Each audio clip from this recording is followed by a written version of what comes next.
안녕하십니까? 예, 우선 말씀에 앞서서 우선 양해의 말씀을 드리도록 하겠습니다. 제가 전도인 생활한 지가 5년이 됐는데요. 오늘 처음으로 겪었습니다. 제가 오늘 강사 숙소에 가가지고 아침에 우리 형제님들을 만나 뵈야 되니까 깨끗하게 목욕 제결을 했습니다. 깨끗하게 샤워를 하고 이제 정장을 입으려고 정장 가방을 딱 열었어요. 그런데 깜짝 놀랐습니다. 위 정장이 없는 거예요. 제가 어제 저희 자매가 일이 있어가지고 제가 좀 정장 그 옷을 쌌는데 제가 싼다고 하면서 바지하고 와이셔츠하고 넥타이만 챙겨놓고 정장을 안 갖고 온 것 같습니다. 네, 그래서 부득불하게 이렇게 못 입었는데 좀 양해해 주시면은 감사를 드리겠습니다. 괜찮죠? 감사합니다. 예, 그럼 말씀과 기도에 앞서 성경 먼저 찾을게요. 마태복음 1장입니다.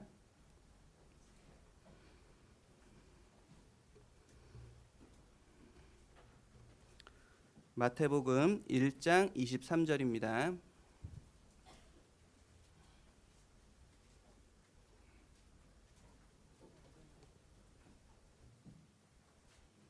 1장 23절 같이 읽겠습니다. 보라, 처녀가 잉태하여 아들을 낳을 것이요 그 이름은 임마누엘이라 하리라 하셨으니 이를 번역한즉 하나님이 우리와 함께 계시다 함이라. 임마누엘의 하나님, 우리와 함께 계시는, 나와 함께 계시는 하나님이십니다.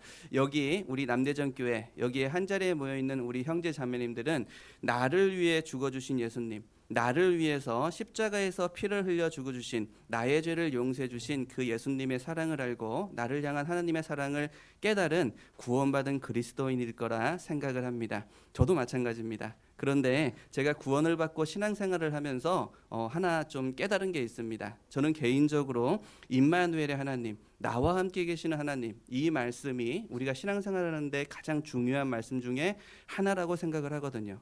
그 이유가 뭐냐면 저도 그랬고 또 교제를 해보면은 너무나 많은 형제 자매님들이 나를 위해 죽어주신 예수님, 나를 위해서 피를 흘려서 나의 모든 죄를 용서해 주신 그 예수님의 사랑, 주님의 사랑은 알고 살아갑니다.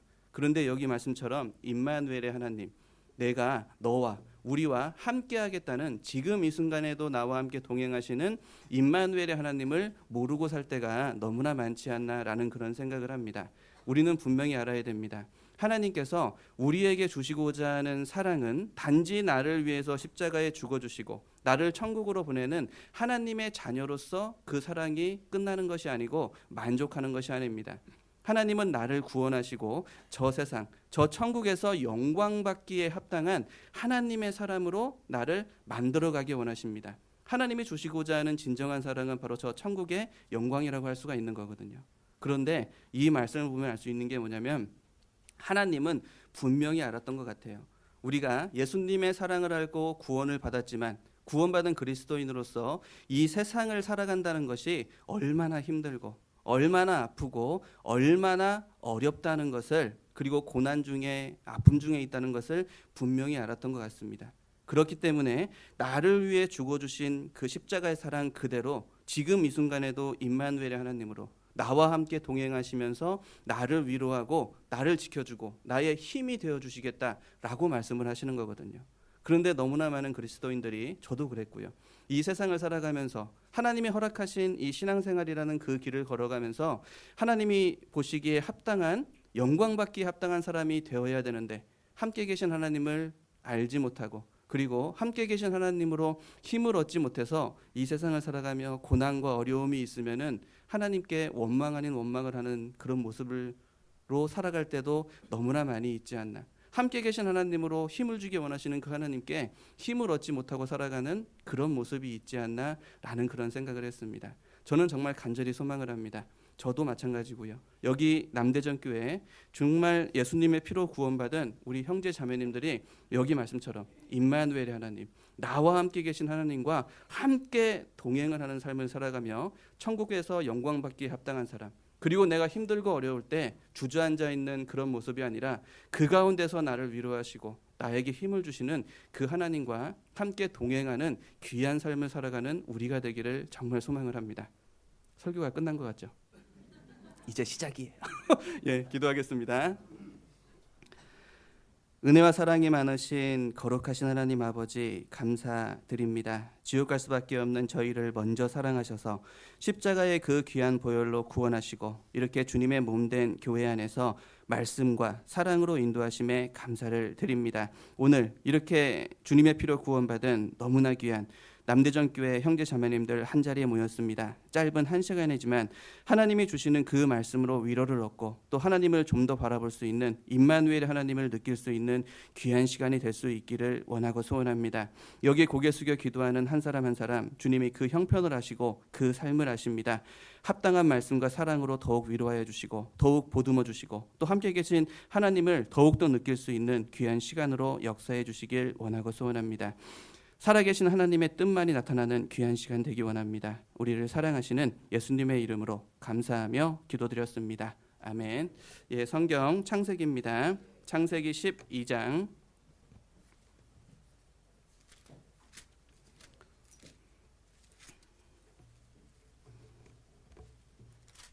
페이지 14페이지입니다. 창세기 12장 1절로 4절입니다. 창세기 12장 1절로 4절 제가 읽겠습니다. 여호와께서 아브라함에게 이르시되 너는 너의 본토 친척 아비집을 떠나 내가 내게 지시할 땅으로 가라. 내가 너로 큰 민족을 이루고 내게 복을 주어 내 이름을 창대케 하리니 너는 복의 근원이 될지라. 너를 축복하는 자에게는 내가 복을 내리고 너를 저주하는 자에게는 내가 저주하리니 땅의 모든 족속이 너를 인하여 복을 얻을 것이니라 하신지라. 4절은 같이 읽겠습니다. 이에 아브라함이 여호와의 말씀을 쫓아갔고 롯도 그와 함께 갔으며 아브라함이 하란을 떠날 때에 그 나이 75세였더라. 예, 정식으로 인사드리겠습니다. 의정북교에서 교제하고 있는 고대용 형제입니다. 안녕하십니까? 이렇게 남대전교회 우리 형제자매들을 뵐 수 있어서 정말 감사를 드립니다.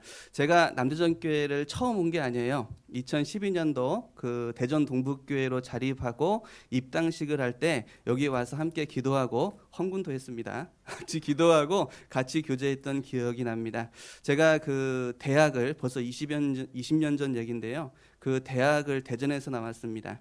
대전에서 나와가지고 대전의 지리를 좀 알거든요. 알고 이렇게 남대전교회도 그 대학 시절은 아니지만 그 제가 충남 아산에서 교제를 할 때 자립을 하고 입당을 할 때 이렇게 와서 같이 교제했던 기억이 있습니다. 자립할 때는 그렇게 많은 인원이 아니었던 것 같은데 지금 보니까 벌써 이제 대강당이 꽉 차서 다른 장소를 좀 마련해야 되지 않나. 라고 할 정도로 많은 분이 모여주셔서 너무나 감사를 드립니다. 제가 어제 저는 전도인 생활을 한 지가 5년밖에 안 됐습니다. 그래도 1년에 한 10개 정도의 교회를 나가서 설교를 하거든요. 10개 이상을 나가는데 어제 제가 나가본 교회 중에 가장 유쾌한 교제를 했습니다. 어제 그 의정부에서 대전으로 와가지고 우리 봉사회장님과 봉사위원들과 또 형제님들과 같이 교제할 수 있는 시간이 있었습니다. 식사를 하면서 교제를 하는데 저는 정말 처음으로 이렇게 유쾌하게 교제하시는 봉사회 형제님들이 계신가? 라고 할 정도로 굉장히 유쾌하고 굉장히 즐거웠었습니다. 보통 대부분 이렇게 외부 전도인이 오시면은 식사를 하고 약간 형식적인 그런 교제를 할 때가 많이 있거든요. 많이 있었는데 정말 어제는 우리 형제님들이 너무나 편안하게 정말 그 모든 것들을 함께 즐겁게 교제하는 모습을 보면서 너무나 감사했었습니다. 너무나 감사했고 그리고 또 한편에 마음에 올라오는 게 뭐냐면 이렇게 편안하게 교제하시는 처음 봤는데 그렇게 편하게 교제하시는 형제님들을 보면서 야 남대전 교회가 정말 사랑이 넘치고 유쾌한 교회구나 라는 것을 알 수가 있었습니다. 그리고 더 나아가서 오늘 내가 설교를 하면은 이렇게 말씀을 전할 때 너무나 유쾌하신 분들 앞에 있으니까 부담이 없을 수도 있겠다라는 그런 생각을 했습니다. 그런데 웬걸 지금 심장이 굉장히 벌렁벌렁 뛰고 있습니다.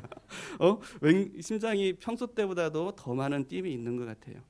그런데도 너무나 감사한 것은 여기 계신 형제 자매님들이 오늘 말씀을 들으면서 분명히 하나님의 뜻을 주시는 그 은혜를 받아갈 거고 그리고 제가 부족하고 나약한 모습을 보일지도 모르지만 그 모습을 보면서 뭐라 그러는 것이 아니라 기도해 줄 것을 알기 때문에 담대함을 갖고 오늘 말씀을 나눠보고자 합니다. 자, 오늘 말씀은 우리가 성경을 공부해 보면은 정말 우리가 배우고 싶어하는 너무나 많은 믿음의 선진들이 있습니다. 말 한마디로 3천 명이 구원을 받고 설교 한 번 하면 5천 명이 구원을 받는 전도자의 대명사 베드로. 우리가 너무나 닮고 싶어하는 믿음의 선진일 거라고 생각을 합니다. 베드로뿐만이 아니죠.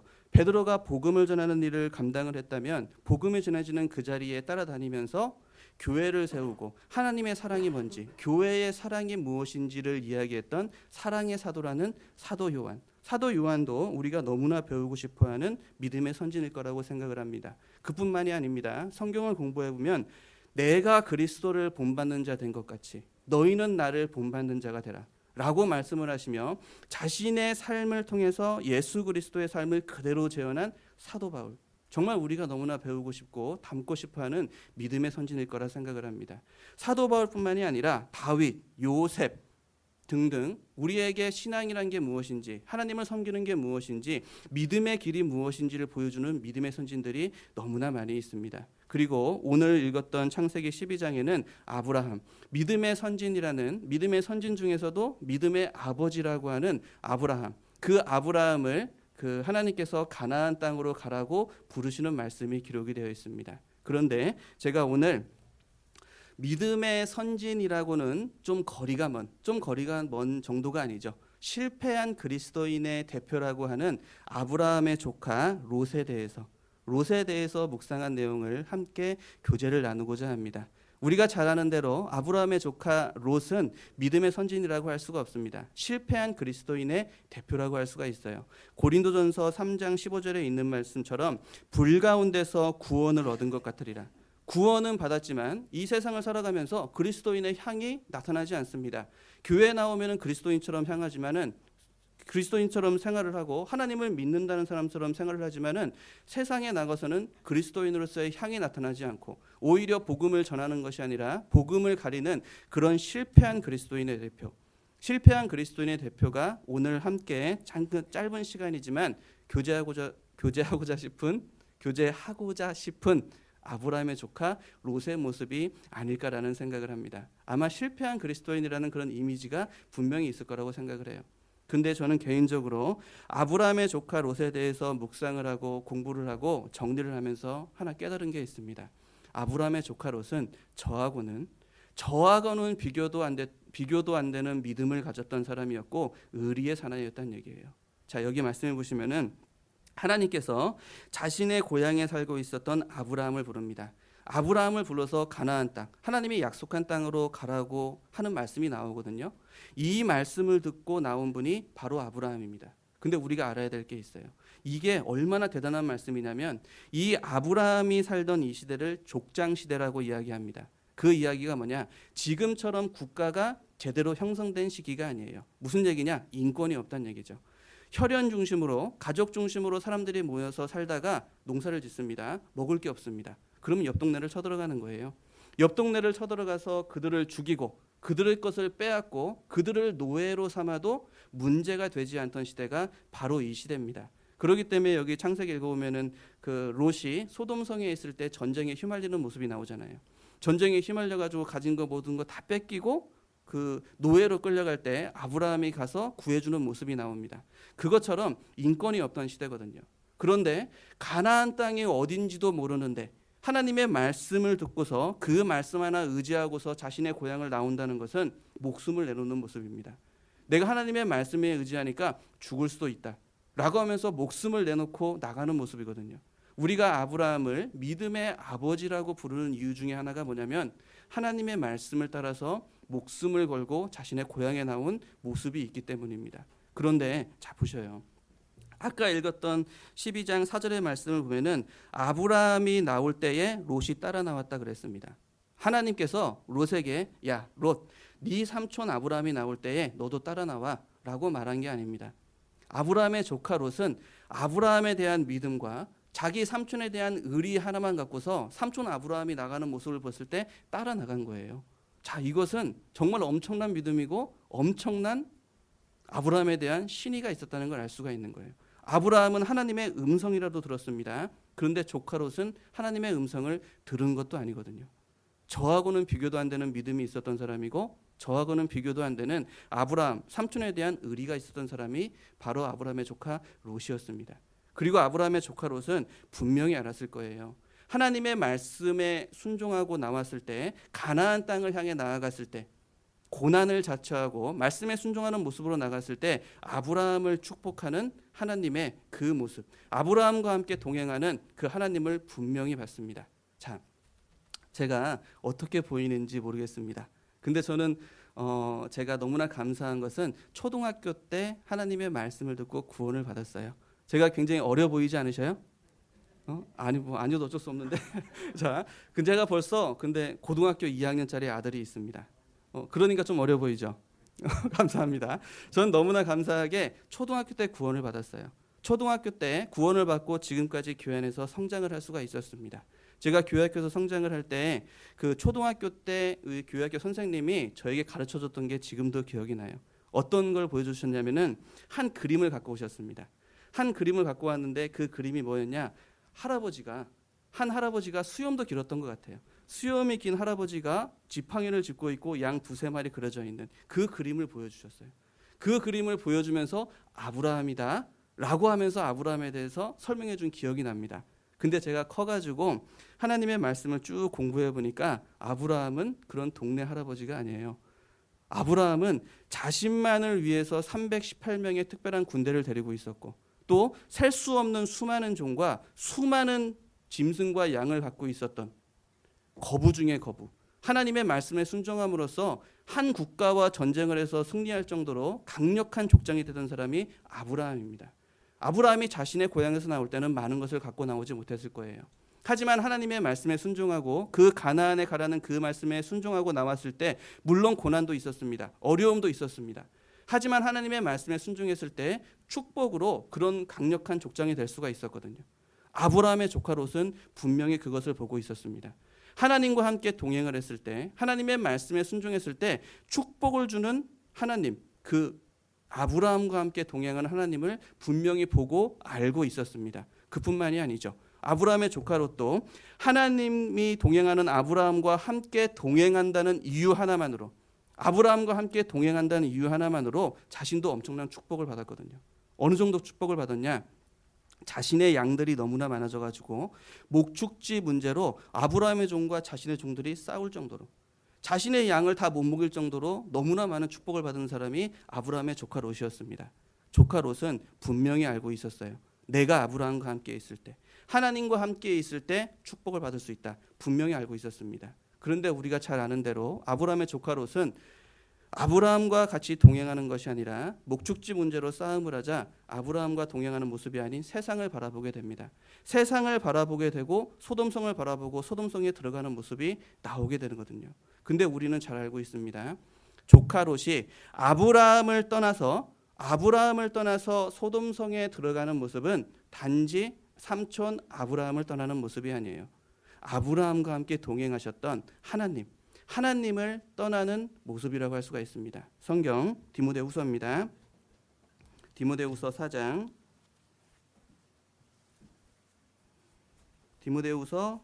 10절입니다.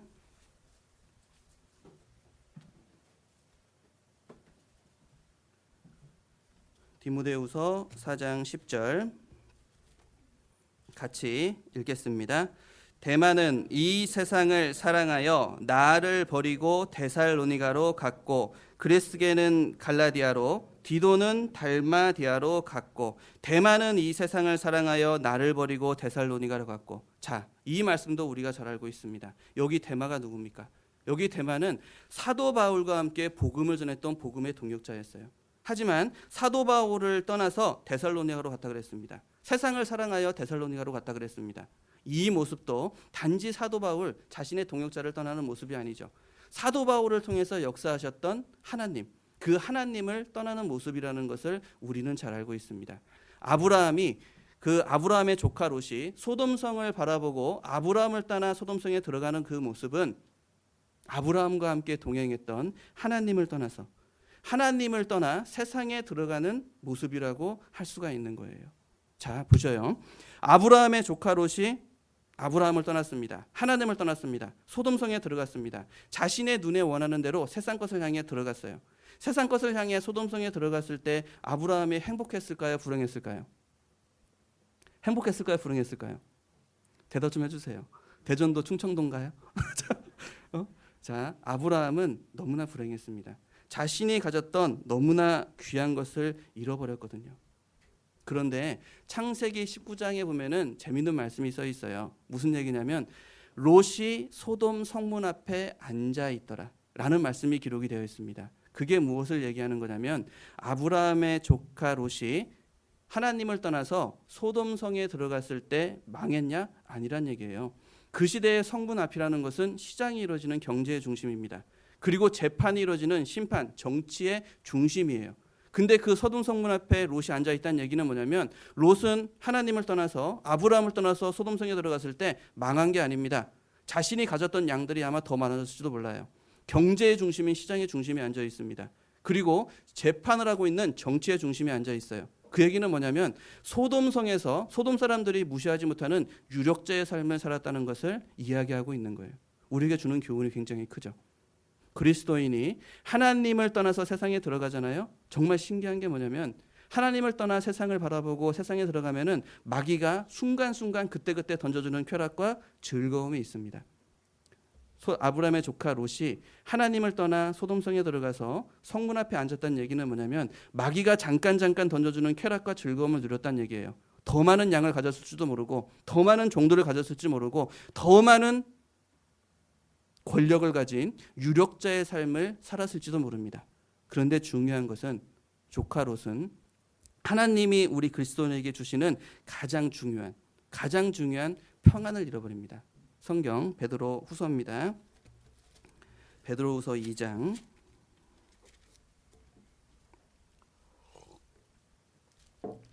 베드로 후서 2장 6절입니다.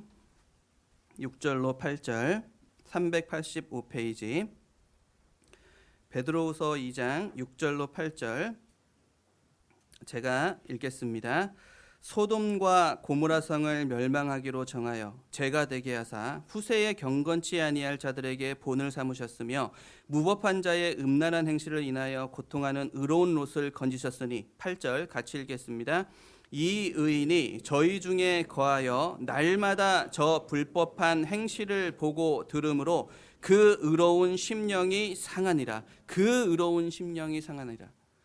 아브라함의 조카 롯은 하나님을 떠남으로써 세상에 들어감으로 마귀가 잠깐 던져주는 즐거움과 쾌락은 누릴지 모르지만 그 마음에 심령의 낙을 잃어버렸다 그랬어요.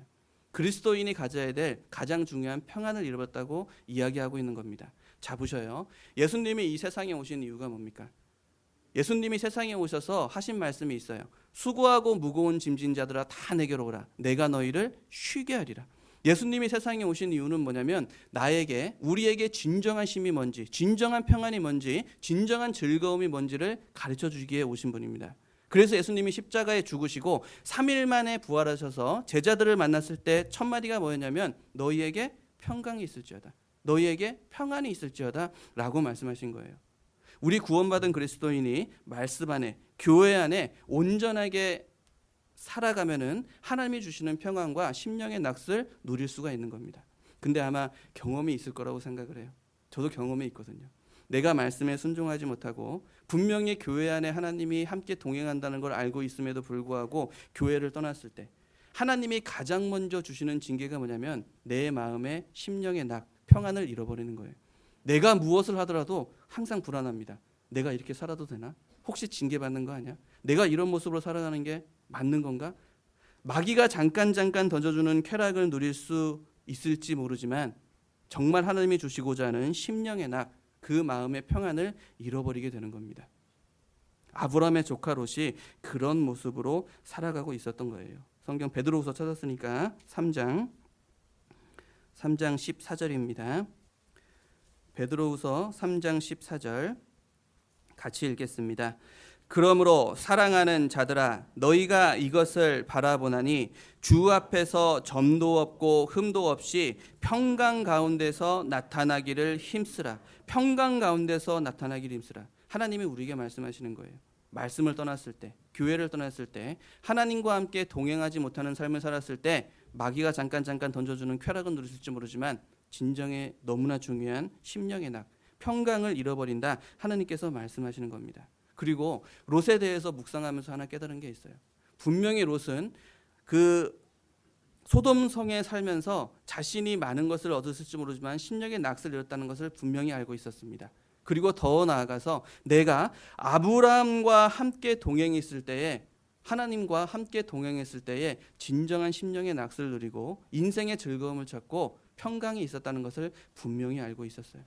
근데 놀라운 것은 아브라함의 조카 롯에 대해서 공부를 해보니까 소돔성에 살면서 분명히 아브라함과 함께 있어야 된다는 걸 알고 있음에도 불구하고 아브라함에게 돌아가지 않았습니다. 하나님을 떠나버린 거거든요. 자, 보셔요. 자, 여기서 제가 질문 하나 들어볼게요.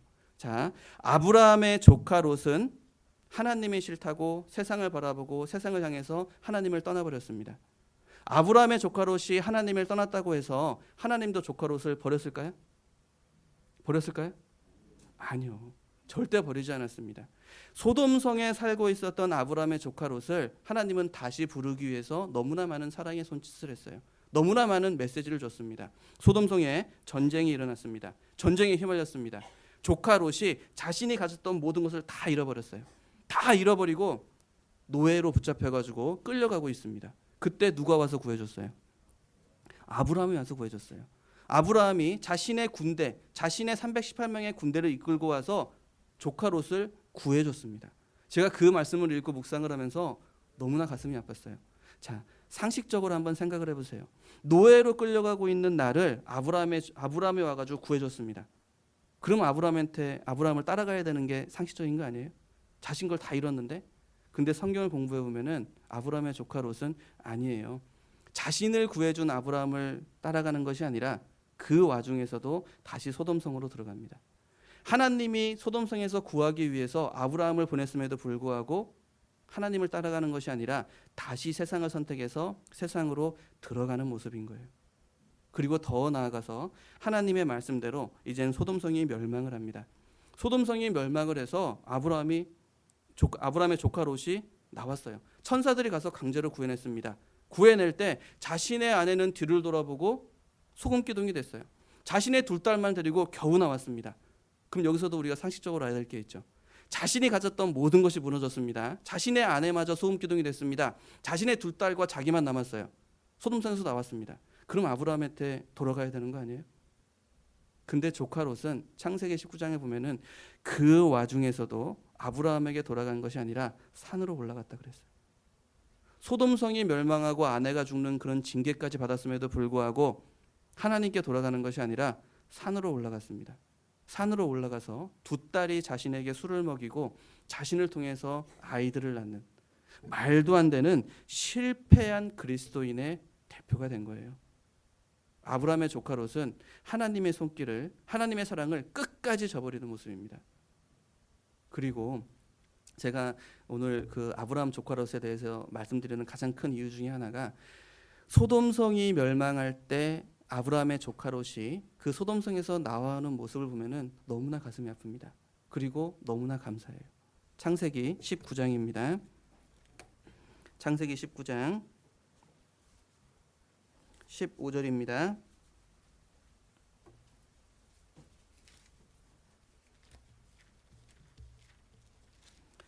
19장 15절로 16절 페이지 23페이지입니다. 제가 읽겠습니다. 동틀 때에 천사가 롯을 재촉하여 가로되 일어나 여기 있는 네 아내와 두 딸을 이끌라. 이 성이 죄악 중에 함께 멸망할까 하노라. 자, 16절 같이 읽겠습니다. 그러나 롯이 지체함에 그 사람들이 롯의 손과 아내의 손과 두 딸의 손을 잡아 인도하여 성 밖에 두니 여호와께서 그에게 인자를 더하심이었더라. 여호와께서 그에게 인자를 더하심이었더라. 이 말씀을 묵상을 하면서 너무나 안타깝고 하나님께 너무나 죄송했고 너무나 감사했습니다. 자, 보셔요. 소돔성이 멸망을 합니다. 하나님이 천사를 보냈습니다. 그리고 롯에게 얘기합니다. 소돔성이 멸망한다. 이제 곧 멸망한다. 빨리 나가자. 빨리 나가라. 라고 이야기합니다. 근데 놀라운 게 뭐냐면 16절 초반부에 보면은 그러나 롯이 지체하매. 그러나 롯이 지체하매. 무슨 얘기냐면 소돔성이 멸망하는 그 마지막 순간까지도 롯은 소돔성에서 안 나가려고 그랬어요. 끝까지 하나님의 사랑을 거부하는 모습입니다. 나는 이 세상이 좋습니다. 지금 잠깐 즐기는 쾌락이 좋습니다. 하나님이 소돔성이 멸망한다고 이야기함에도 불구하고 롯이 지체하며 나가지 않으려고 그랬어요. 끝까지 하나님의 사랑을 저버리는 모습이죠. 근데 너무나 감사한 것은 롯은 하나님을 버릴지언정 하나님은 롯을 절대 버리지 않아요. 강제로 두 손을 잡았습니다. 강제로 두 손을 잡아서 성 밖으로 그들을 끌어냈어요. 그리고 하시는 말씀이 뭐냐? 그리고 하시는 말씀이 뭐냐? 여호와께서 그에게 인자를 더하시었더라. 그에게 인자를 더하시었더라. 롯은 하나님을 버렸을지 모르지만 하나님은 롯을 절대 버리지 않았어요. 이 말씀 묵상하면서 내 모습인 걸 알았어요. 우리의 모습입니다. 우리가 여기 앉아서 말씀을 듣고 신앙생활하고 교제하는 거 내가 열심히 해서, 내가 잘해서, 내가 잘나서 절대 아닙니다. 하나님이 나를 붙잡고 계셔요. 하나님이 나에게 인자를 더하고 계셔요. 나도 롯처럼 세상을 바라보며 살아갈 때 너무나 많이 있었고 함께 계신 임마누엘의 하나님을 이야기하면서 하나님을 무시하며 죄를 향해 나아갈 때 너무나 많이 있어요. 하나님의 말씀에 순종하는 게 그리스도인의 삶이라는 걸 알고 있으면서 세상을 향해 나가며 불순종의 모습으로 복음을 전하는 것이 아니라 복음을 가리는 그 자리에 있을 때 너무나 많이 있었습니다. 근데 중요한 건 나는 하나님을 떠날지 몰라도 하나님은 날 포기하지 않으셔요. 그런 나를 불러서 이 자리에 앉혀주셨고 그런 나를 불러서 말씀을 전해주시고 그런 나를 불러서 이 교회 안에서 생활하게 이 교회를 세워가고 있는 거예요. 여호와께서 그에게 인자를 더하셨더라. 이 말씀은 나에게 하는 말씀이에요. 성경 고린도후서입니다. 고린도후서 2장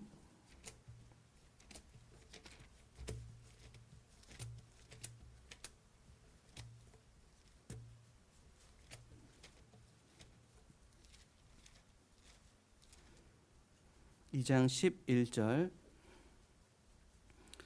11절 같이 읽겠습니다. 이는 우리로 사단에게 속지 않게 하려 함이라.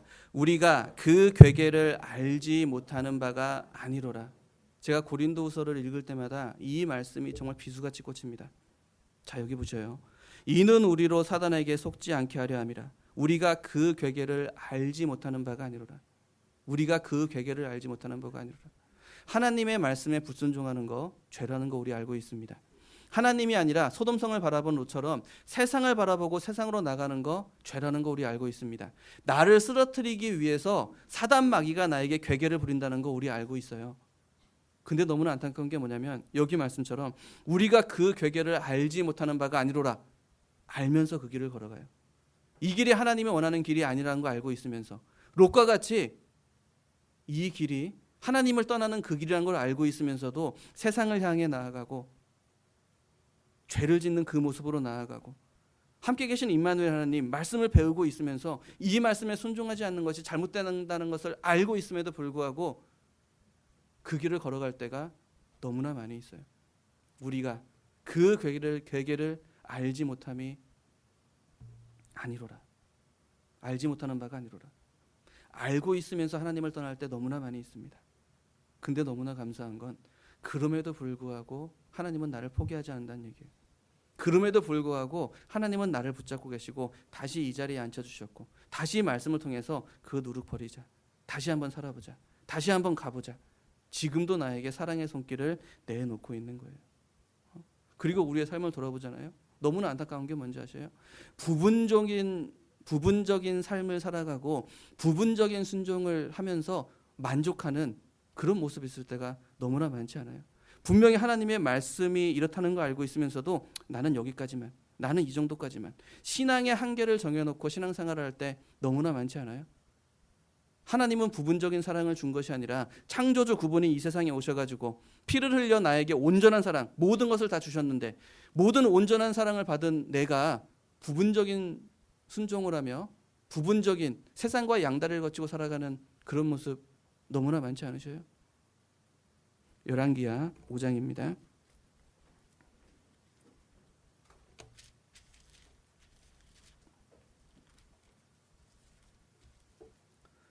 568페이지 열왕기하 5장 1절입니다. 열왕기하 5장 1절 568페이지입니다. 제가 읽겠습니다. 아람 왕의 군대 장관 나아만은 그 주인 앞에서 크고 존귀한 자니 이는 여호와께서 전에 저로 아람을 구원하게 하셨음이라. 저는 큰 용사나 뭉둥병자더라. 자, 우리가 잘 알고 있는 뭉둥병자 나아만 장관의 이야기가 열왕기하 5장에 나옵니다. 이 나아만 장관이 자신의 뭉둥병을 고치기 위해서 엘리사 선지자를 만나는 모습이 기록이 되어 있거든요. 근데 여기 5장 1절에 보시면은 우리가 알 수 있는 게 있죠. 이 나아만 장관은 사람으로서 할 수 있는 모든 것을 가진 사람입니다. 군대 장관이라 그랬어요. 이 시대의 군대 장관이라는 것은 왕 바로 다음입니다. 왕이라는 것은 내가 잘났다고 할 수 있는 게 아니에요. 왕의 핏줄로 태어나야 됩니다. 왕자야지만 왕이 될 수가 있는 거예요. 그런데 이 나아만 장관이 군대 장관까지 올라갔다는 얘기는 뭐냐면 사람으로서 이룰 수 있는 모든 것을 이룬 사람입니다. 근데 슬픈 것은 뭉둥병자더라. 우리에게 주는 교훈이 굉장히 많죠. 세상에 아무리 많은 것을 갖고 있고 아무리 많은 것을 누리고 있어도 하나님의 말씀과 하나님의 사랑이 없으면은 뭉둥병자와 같은 죄인의 모습이고, 그리고 우리 그리스도인은 하나님의 말씀과 사랑이 없으면은 세상에 아무리 많은 즐거움을 누리고 있어도 진정한 평안이 없다는 것을 우리에게 교훈하는 거예요. 자, 아무튼 이 나아만 장관이 자신의 병을 고치기 위해서 엘리사 선지자를 찾아옵니다. 그리고 여기에 굉장히 재밌는 말씀이 써 있어요. 엘리사 장군이 자신의 병을 고치기 위해서 많은 신하들과 많은 종들을 데려옵니다. 많은 군대를 데리고 와요. 그리고 엘리사 집에 찾아갑니다. 근데 엘리사가 문 밖에도 나오지 않습니다. 문 밖에도 나오지 않고 자신의 종에게 얘기해요. 자신의 종 게하시에게 저기 나아만 장관이 나왔는데 저기에 보이는 요단강에 가서 몸을 7번 담그라 그래. 그러면 뭉둥병이 나을 거야. 전해라. 라고 이야기합니다. 여기 말씀 읽어보면 나아만 장군이 화가 났어요. 내가 누군데? 내가 군대 장관 나아만인데 문 밖에 나오지도 않아? 나를 무시해? 하면서 화가 나가지고 자신의 고향 아람으로 돌아가려는 모습이 나옵니다. 그때 나아만 장관의 종들이 그 앞에 막아서요. 장군이시여, 여기까지 오셨는데 몸 한번 담가보세요. 믿자야 본전, 성경에 믿자야 본전이라는 말은 없어요. 자, 믿자야 본전이라는 말은 없는데, 자, 여기까지 오셨는데 믿자야 본전인데 몸 한번 담가보세요 라고 권고를 합니다. 나아만 장관이 종의 말을 들어요. 엘리사의 말은 듣지 않으려고 그랬는데 종의 말을 듣습니다. 그리고 요단강에 가서 몸을 7번 담급니다. 그랬더니 정말 7번 담그고 나오자마자 성경에 써 있습니다. 아기 피부와 같이 자신의 뭉둥병이 뽀얗게 나았다 그랬어요. 아기 피부와 같이 뽀얗게 나았습니다. 자신의 뭉둥병이 나은 걸 알자마자 다시 엘리사를 찾아갑니다. 그리고 신앙 고백을 합니다. 내가 하나님만이 참신인 거 알았다.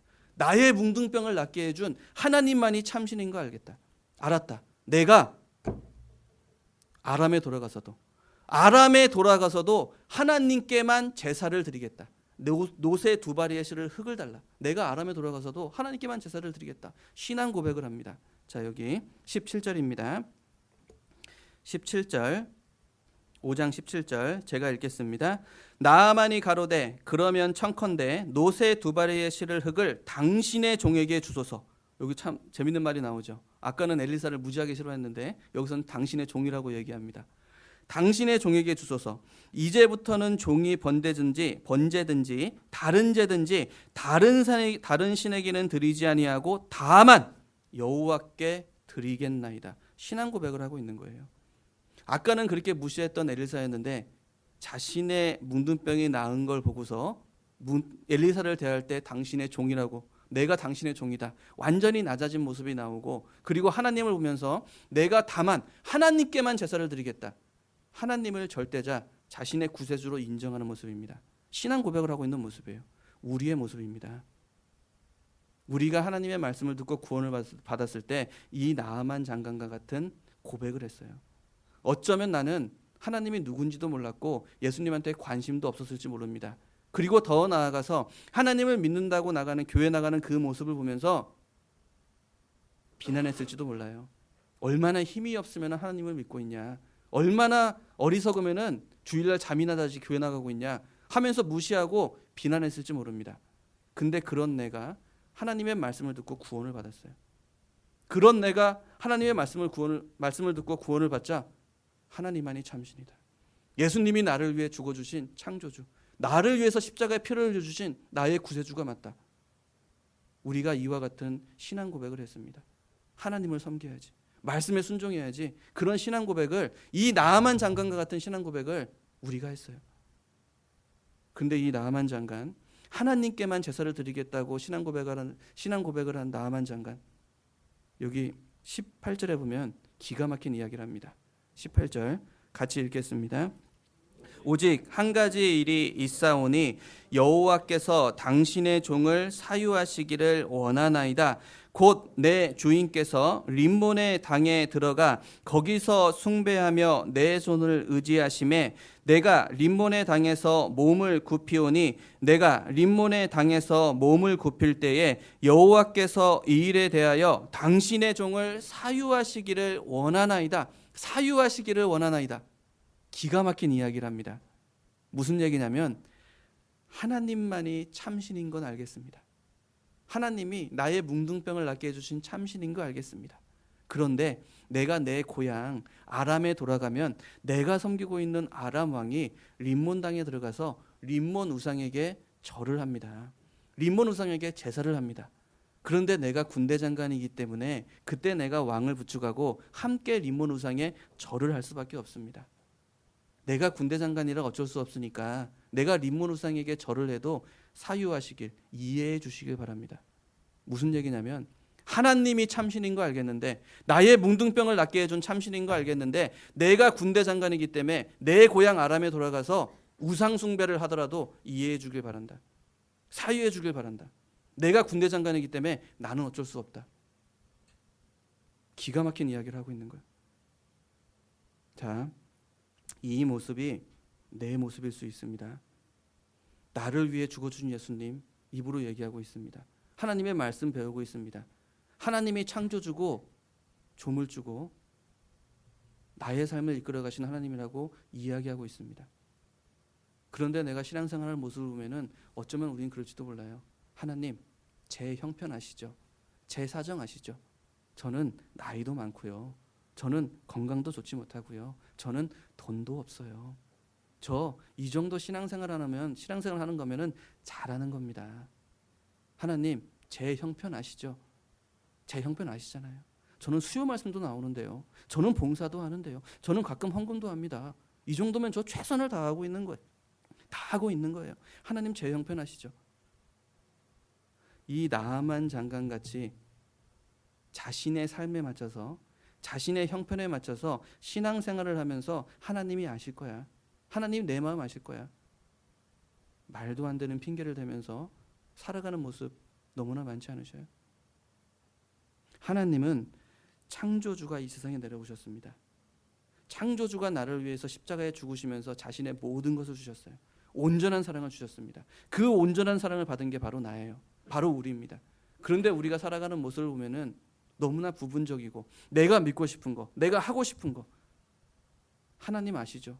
말도 안 되는 핑계를 대면서 내 삶에 맞춘 신앙생활, 내 모습에 맞춘 신앙생활, 내가 하고 싶어하는 신앙생활을 하는 그런 부분적인 순종, 그런 부분적인 순종의 모습이 있지 않나 정말 우리 생각해봐야 됩니다.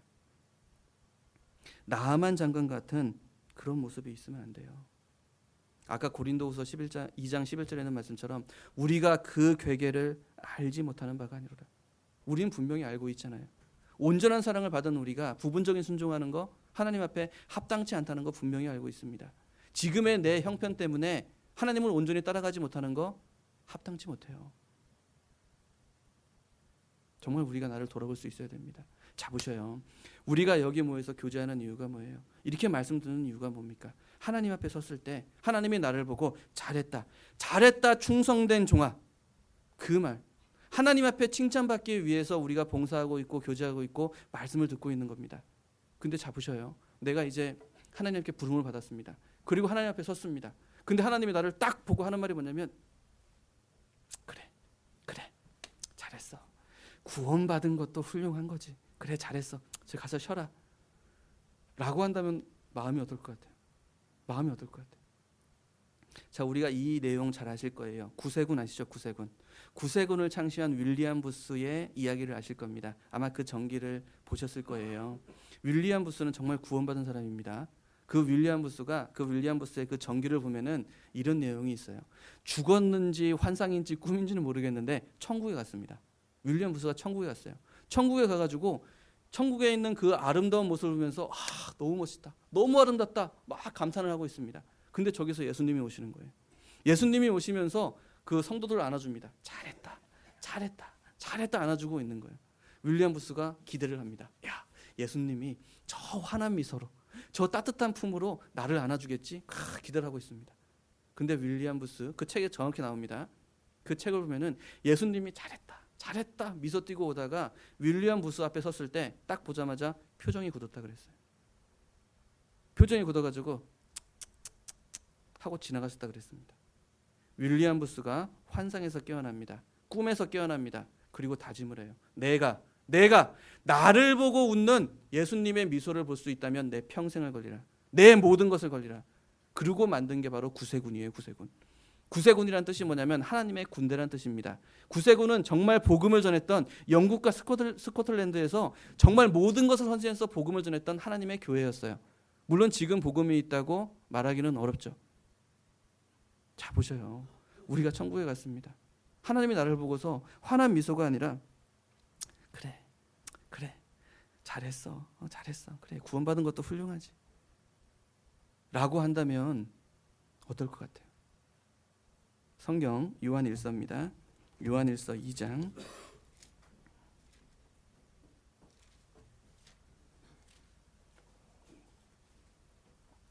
요한일서 2장 27절 28절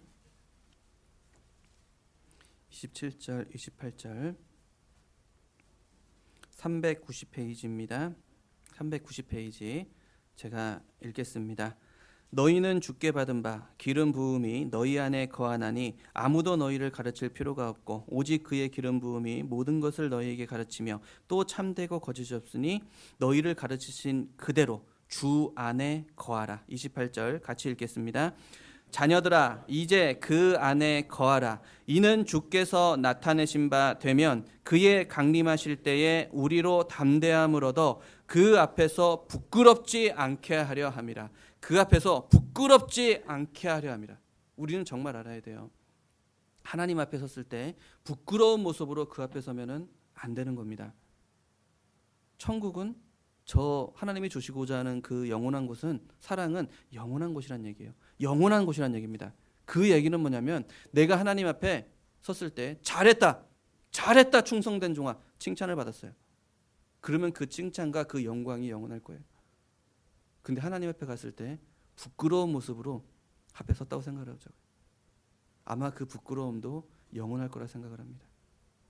우리 성경에 보면은 천국에 가면은 모든 사람을 만난다 그랬습니다. 구원받은 모든 분을 만난다 그랬어요. 아마 우리는 베드로도 볼 거고 정말 우리가 닮고 싶어하는 아브라함도 볼 거고 모세도 볼 거고 모든 믿음의 선진들을 만나게 될 겁니다. 그런데 어쩌면은 아브라함의 조카 롯은 만나기 힘들지도 몰라요. 왜? 실패한 그리스도인의 대표거든요. 부끄러운 구원을 받았거든요. 그렇기 때문에 천국 어딘가에 숨어 있을지도 몰라요. 하나님 앞에 부끄러운 모습으로 서면 안 되는 거예요. 자, 누가복음 5장입니다. 제가 누가복음 5장을 찾는 이유는 성경을 공부하면서 순종을 했을 때 순종의 축복이 가장 잘 기록된 성경이 아닐까라는 생각을 해요. 누가복음 5장입니다. 누가복음 5장 1절부터 페이지 95페이지입니다. 누가복음 5장 1절부터 10절까지 좀 길기 때문에 저 혼자 읽을 거예요. 근데 굉장히 빠르게 읽을 겁니다. 잘 따라오셔야 돼요. 생각보다 빠릅니다. 자, 읽겠습니다. 무리가 옹이하여 하나님의 말씀을 들을새 예수는 게네사렛 호숫가에 서서 호숫가에 두 배가 있는 것을 보시니 어부들은 배에서 나와서 그물을 씻는지라. 예수께서 한 배에 오르시니 그 배는 시몬의 배라. 육지에서 조금 뛰기를 청하시고 앉으사 배에서 무리를 가르치시더니 말씀을 마치시고 시몬에게 이르시되 깊은 데로 가서 그물을 내려 고기를 잡으라. 시몬이 대답하여 가로되 선생이여 우리들이 밤이 맞도록 수고를 하였으되 얻은 것이 없지만은 말씀에 의지하여 내가 그물을 내리리이다 하고 그리한즉 고기를 애운 것이 심히 많아 그물이 찢어지는지라. 이에 다른 배에 있는 동물을 손짓하여 와서 도와달라 하니 저희가 와서 두 배의 채움에 잠기게 되었더라. 시몬 베드로가 이를 보고 예수의 무릎 아래 엎드려 가로되 주여 나를 떠나소서 나는 죄인으로소이다 하니 이는 자기와 및 함께 있는 모든 사람이 고기 잡힌 것을 인하여 놀라고 세베대의 아들로서 시몬의 동업자인 야고보와 요한도 놀랐습니다. 예수께서 시몬에게 일러 가라사대 무서워 말라 이제 후로는 네가 사람을 취하리라 하시니. 빨리 읽었죠? 아시는 분은 아시겠지만 제가 오리지널 충청도 사람입니다. 여기 제가 아시는 얼굴들이 굉장히 많이 있어요. 제가 충남 논산에서 태어나서 대학은 대전에서 나오고 이 지역을 벗어나 본 적이 없거든요. 군대 외에는 벗어나 본 적이 없어요. 근데 신기한 게 말이 빨라요. 왜 그럴까? 아무튼 그렇습니다. 자, 여기 그 누가복음 5장부터 제가 읽었습니다. 이 누가복음 5장에는 하나님의 말씀에 순종하는 삶을 살았을 때 어떤 축복을 받을지가 가장 많이 기록이 되어 있어요. 그래서 제가 교회 안에 있으면서 청년들과 교제할 때 가장 많이 교제하는 내용 중에 하나입니다. 자, 여기 보시면은 아주 재밌는 내용입니다. 베드로가 갈릴리 바다에서 밤새도록 물고기를 잡는 거예요. 그런데 한 마리도 못 잡았습니다. 한 마리도 못 잡아가지고 힘들어하고 있는 거예요. 힘들어하는데 아침에 저기서 예수님이 걸어오시는 겁니다. 예수님이 딱 오더니 베드로에게 얘기하는 거예요. 야, 베드로, 배 좀 빌려줘봐. 하더니 배를 타십니다. 배를 타시고 이야기합니다. 말씀을 딱 전하시는 거예요. 그리고 말씀을 전하시고 딱 내려오더니 베드로에게 야 베드로 배를 빌려줘서 고맙다. 저 깊은 곳에 가서 그물을 내려 물고기를 잡으라 라고 이야기를 하는 겁니다. 제가 베드로라면, 제가 이 말씀을 읽을 때마다 그런 생각을 해요. 제가 베드로라면 어떻게 대답을 했을까? 아마 저라면 이렇게 대답했을 것 같아요. 예수님 맞습니다. 야, 예수님의 말씀을 들어보니까 기가 막히네요. 하나님이 보내신 하나님의 사람이 맞는 것 같습니다. 야, 정말 설교 기가 막힙니다. 예수님, 그런데 나 어부예요. 평생 동안 이 갈릴리 호수에서 물고기를 잡은 베테랑 어부입니다. 근데 제가 어제 밤새도록 물고기를 잡았어요. 근데 한 마리도 못 잡았습니다. 그 얘기는 뭐냐면 이 오늘은 물고기를 잡을 수 있는 날이 아니에요. 예수님, 목수의 아들이시죠. 물고기는 내가 잡을 테니까 예수님 저희 가서 배나 좀 고쳐주세요. 저라면 그렇게 얘기했을지 몰라요. 근데 베드로는 아니었죠. 베드로는 여기 3절에 보시면 4절에 말씀을 마치시고 시몬에게 이르시되 깊은 데로 가서 그물을 내려 고기를 잡으라. 시몬이 대답하여 가로되 선생이여 우리들이 밤이 맞도록 수고를 하였으되 얻은 것이 없지만은 말씀에 의지하여 내가 그물을 내리리이다. 말씀에 의지하여 그물을 내리리이다. 어부 베드로는 저와 달랐습니다. 예수님, 내가 밤새도록 수고해서 물고기를 잡았지만 한 마리도 못 잡았습니다. 제 경험상으로 봤을 때는 오늘은 물고기가 없는 날이에요. 하지만 하나님이, 예수님이 말씀하시니까 그 말씀에 의지하여 그 말씀에 순종해서 그물을 내리리이다. 그물을 내렸습니다. 자신의 경험과 자신의 생각과 자신의 뜻과는 다르지만 하나님의 말씀이니까 그 말씀에 의지해서 그물을 내렸어요. 말씀에 순종했을 때 하나님이 축복을 주십니다.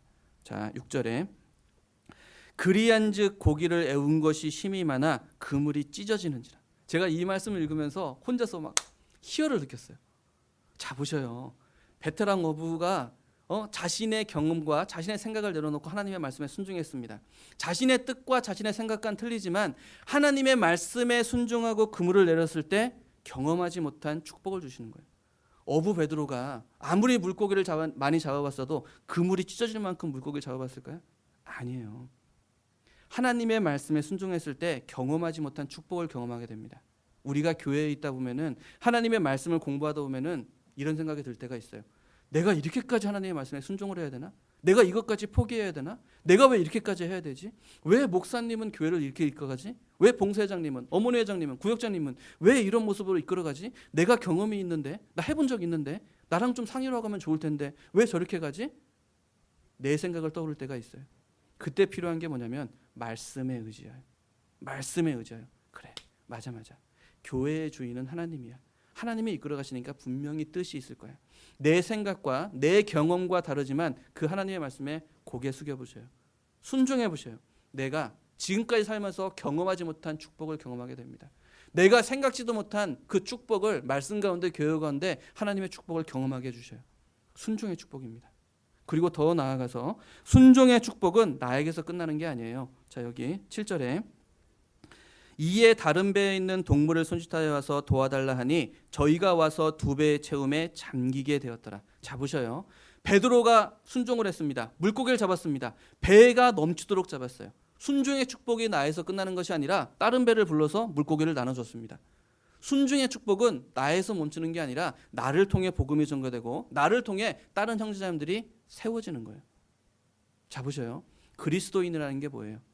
그리스도인이라는 것은 나 하나님 믿는 사람이야. 나 교회 다니는 사람이야. 물론 내 입으로 이야기하는 거 정말 중요하죠. 근데 진정한 그리스도인은 내가 아니라 주위에 있는 분이 인정해 줘야 되는 거예요. 내가 교회는 안 나가도 교회 나가려면 얘처럼 나가야 돼. 하나님은 안 믿어도 하나님 믿으려면 얘처럼 믿어야 돼. 그런 소리 듣는 사람이 진정한 그리스도인이에요. 하나님의 말씀에 순종해 보세요. 나를 통해서 그리스도인의 향이 나타납니다. 나를 그리스도인으로 주위 사람들이 인정을 해줍니다. 그리고 그들이 힘들고 어려우면은 나를 찾아옵니다. 그리고 나에게 얘기해요. 나 지금 너무 힘들다. 너무나 아프다. 너무나 어렵다. 너를 위로하고 너를 지켜주시는 그 하나님이 누구냐? 나 그 하나님 만나고 싶다. 그 하나님으로 위로받고 싶다. 나를 통해서 복음이 자연스럽게 전해지는 거예요. 그게 그리스도인입니다. 그게 순종의 축복인 거예요.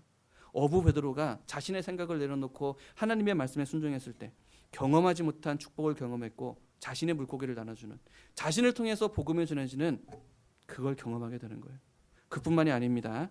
8절에 시몬 베드로가 이를 보고 예수의 무릎 아래에 엎드려 가로되 주여 나를 떠나소서 나는 죄인으로소이다.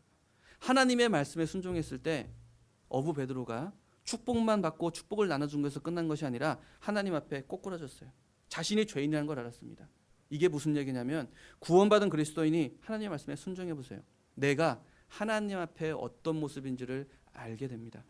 그리고 하나님 앞에 꼬꾸라질 수밖에 없어요. 하나님 앞에 주저앉아서 하나님이 보시기에 쓰시기에 합당한 낮은 자의 모습으로 들어갑니다. 하나님, 저는 할 수 없습니다. 저는 아무것도 할 수 없습니다. 저는 아무것도 할 수 없습니다. 하나님 앞에 꼬꾸라지고 낮아지는 그런 모습으로 숙이게 돼 있는 거예요. 그러면 신기한 게 뭔지 아세요? 나는 할 수 없습니다. 그런데 빌립보서에 있는 말씀처럼 나는 할 수 없는데 내게 능력 주시는 자 안에서 모든 것을 할 수 있느니라. 그 말씀이 내 속에서 올라와요. 나는 할 수 없지만 나를 붙잡고 하나님이 사용하신다. 하나님이 쓰시기에 합당한 낮은 자의 모습으로 내가 내려가게 되는 거예요. 그때 하나님이 말씀하십니다. 9절에 10절에 세베대의 아들로서 시몬의 동업자인 야고보와 요한도 놀랐습니다. 예수께서 시몬에게 일러 가라사대 무서워 말라. 이제 후로는 네가 사람을 취하리라. 더 이상 어부 베드로가 아니에요. 하나님의 사람 사도 베드로로 바뀌게 되는 겁니다. 하나님의 말씀에 순종했을 때 내가 경험하지 못한 축복을 경험하게 되고 나를 통해 복음이 증거되고 그리고 하나님 앞에 내가 너무나 낮아진 하나님을 붙잡을 수밖에 없는 낮은 자라는 걸 알고 고개를 숙이게 됩니다. 그런 날을 들어서 네가 사람을 취하리라. 하나님이 복음을 전하고 교회를 세우고 하나님의 일꾼으로 충성된 하나님의 종으로 나를 만들어 주시는 거예요. 이게 순종의 축복입니다. 우리가 말씀을 듣는 이유예요. 자, 보셔요. 근데 너무나 안타까운 건 저도 마찬가지입니다. 지금 우리 시대 정말 말씀이 너무나 풍부한 시대에 살고 있어요. 주일에 이렇게 말씀을 배우고 있고 또 수요일날 말씀을 배우고 있습니다. 그리고 내가 조금만 부지런하면 TV를 통해서 그리고 인터넷을 통해서 내가 듣고 싶어하고 나를 위로하는 말씀을 언제든지 들을 수 있는 시대가 바로 우리 시대입니다. 말씀이 너무나 풍부하죠. 근데 중요한 거는 많이 알고 있는데 얼마나 순종하셔요? 그 말씀에 얼마나 순종하셔요? 그 말씀에 내 경험 내려놓고 하나님의 말씀이란 믿음으로 얼마나 따라가고 계셔요? 자, 우리가 분명히 알아야 돼요. 아는 것과 믿는 것은 분명히 다른 겁니다. 성경을 알고 하나님을 안다고 구원받는 거 아니에요. 성경을 알고 하나님을 알고 믿었을 때, 그 말씀을 믿었을 때 구원이 임하는 겁니다. 아는 것과 믿는 것은 하늘과 땅 차이예요. 천국과 지옥의 차이예요. 그리고 믿는 것과 행하는 것은 롯이냐 충성된 종이냐의 차이인 거예요. 하나님의 말씀을 알고는 있습니다. 많이 듣고는 있습니다. 행함이 없어. 그건 죄송한 얘기지만 롯과 같은 모습이 될 수 있는 거예요. 롯이 몰라서 소돔성에 들어간 게 아닙니다. 소돔성에서 심령의 낙서를 잃었다 그랬어요. 하나님의 손깃을, 하나님의 말씀을 듣고 있었습니다. 그래도 돌이키지 않아요. 행함이 없었어요. 순종이 없었습니다. 하나님은 분명히 내가 옳은 길을 가지 못하고 잘못된 길을 걸어가면 지금도 나에게 말씀으로 불러주시고 나에게 진결한 모습으로 사랑을 보여주시고 나에게 다시 교회 안으로 돌아와라, 말씀으로 돌아와라, 순종으로 돌아와라, 나에게 손짓하고 있습니다. 그런데 알고만 있을 뿐 행하지 않아요. 아는 것과 믿는 게 틀리고 믿는 것과 행하는 것은 완전 다른 거예요. 지금의 내가 어떤 모습인지 분명 볼 수 있어야 됩니다. 하나님 앞에 섰을 때 잘했다. 충성된 종아. 알기만 한 것이 아니라 행함이 있을 때, 순종으로 나갔을 때 그 모습이 될 수가 있는 거예요. 우리가 믿음의 사람 하면은 또 승리의 사나이, 믿음의 사람 하면 떠오르는 인물 중에 하나가 바로 여호수아입니다. 여호수아. 아마 여호수아를 생각하면은 하나님의 말씀을 따라 가나안 땅을 정복한 승리의 사나이, 여호와의 종, 하나님의 사람, 그런 이미지가 분명히 있을 거라고 생각을 해요. 그런데 여호수아 1장 1절에 보면은 하나님이 여호수아를 소개하는데 여호와의 종, 하나님의 사람, 택도 없습니다. 다른 모습으로 소개하고 있어요. 여호수아 1장 1절입니다.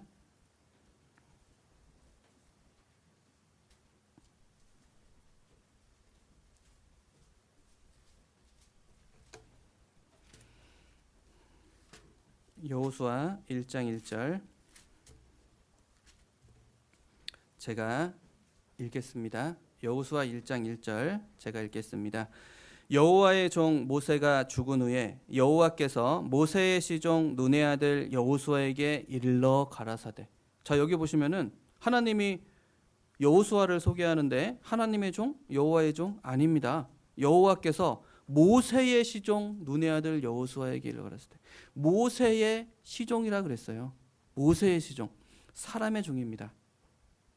하나님의 종이 아니라 사람의 종, 부족한 모습을 이야기하고 있는 거예요. 제가 이 말씀을 읽으면서 제가 여호수아를 읽을 때마다 굉장히 감사하고 교훈이 됩니다. 제가 앞에서 이렇게 설교를 하고 있지만 하나님의 종이다, 하나님의 사람이다, 택도 없죠. 그렇게 말할 수 없습니다. 이제 부끄러운 얘기 하나 할까요? 어제 제가 여기 와가지고 강사 숙소 들어갔을 때 가장 먼저 한 게 뭔 것 같아요? 냉장고를 열었습니다. 냉장고에 뭐가 있을까? 딱 열어봤습니다. 이게 정말 그러면 안 되는데 제가 살이 찌다 보니까 앞에 먹을 게 있으면 최선을 다해요. 이게 좀 그러면 안 되는, 나도 모르게 최선을 다하는 모습이 나옵니다. 냉장고를 열었더니 아니다 다를까 너무나 맛있는 것들이 많이 있더라고요. 물론 먹었죠. 잘 먹었습니다. 먹었고, 그리고 또 하나 제가 참 부족하다 느낀 게 뭐냐면 어제 그 강사 숙소에 가가지고 그 성경 말씀을 좀 읽고 기도하고서 침대에 자려고 딱 누웠어요. 딱 누웠는데 바로 앞에 TV가 있네. 저도 모르게 TV를 켰습니다. 모르게 했다면 거짓말이죠. 제가 TV를 켰습니다. TV를 켰더니 IPTV인 거예요. 채널이 한 300개 나오더라고요. 그걸 다 돌려봤어요. 하나씩. 뭐 하나. 저도 모르게 편안해지고 앞에 유혹거리가 있으면은 지금도 세상을 바라보고 즐거움을 찾기 위해서 재미를 찾아서 보는 저를 봤습니다. 정말 어제 제가 굉장히 피곤했거든요. 근데 11시 반까지 TV를 보고 잤어요. 아직도 여기 말씀처럼 여호와의 종이 아니라 모세의 종, 세상의 종, 아직도 세상을 바라보는 그런 모습이 너무나 많이 있죠. 근데 너무나 감사한 것은, 자 보셔요. 우리가 여호수아를 승리의 사나이 하나님의 종으로 기억하잖아요. 여기 여호수아가 모세의 종, 아직도 사람의 종의 모습이 있었습니다. 그런데 여호수아가 끝나는 맨 마지막 장 볼게요. 여호수아 24장. 여호수아 24장 29절. 24장 29절. 같이 읽겠습니다. 이 일 후에 여호와의 종 눈의 아들 여호수아가 110세에 죽음에. 자, 여기 보시면 이 일 후에 여호와의 종 눈의 아들 여호수아가 110세에 죽음에. 여호수아가 죽음을 맞이하고 하나님 앞에 섰을 때 모세의 종, 사람의 종으로 시작했던 여호수아가 하나님 앞에 섰을 때는 여호와의 종으로, 눈의 아들 여호수아, 이 일 후에 여호와의 종 눈의 아들 여호수아가 여호와의 종으로 그 믿음이 인정을 받았어요. 충성된 종이 됐습니다. 제가 여호수아를 읽을 때마다 그리고 1장 1절과 이 말씀을 읽을 때마다 그래, 나는 아직도 먹을 걸 보면 최선을 다하는 모습이 있고 아직도 TV를 보면은 즐거운 걸 찾고 TV를 하나 빠지면은 어떤 예능이나 재밌는 거 보면 나도 모르게 막 한참 보고 있어요. 끝날 때까지.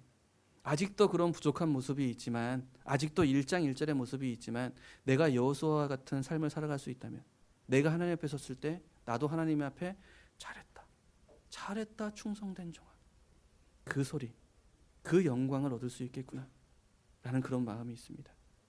그런 말씀이 기록이 되어 있거든요. 자, 여호수아가 사람의 중에서 여호와의 종으로 바뀔 수 있었던 이유, 그 이유가 써 있습니다. 여호수아 1장 8절입니다.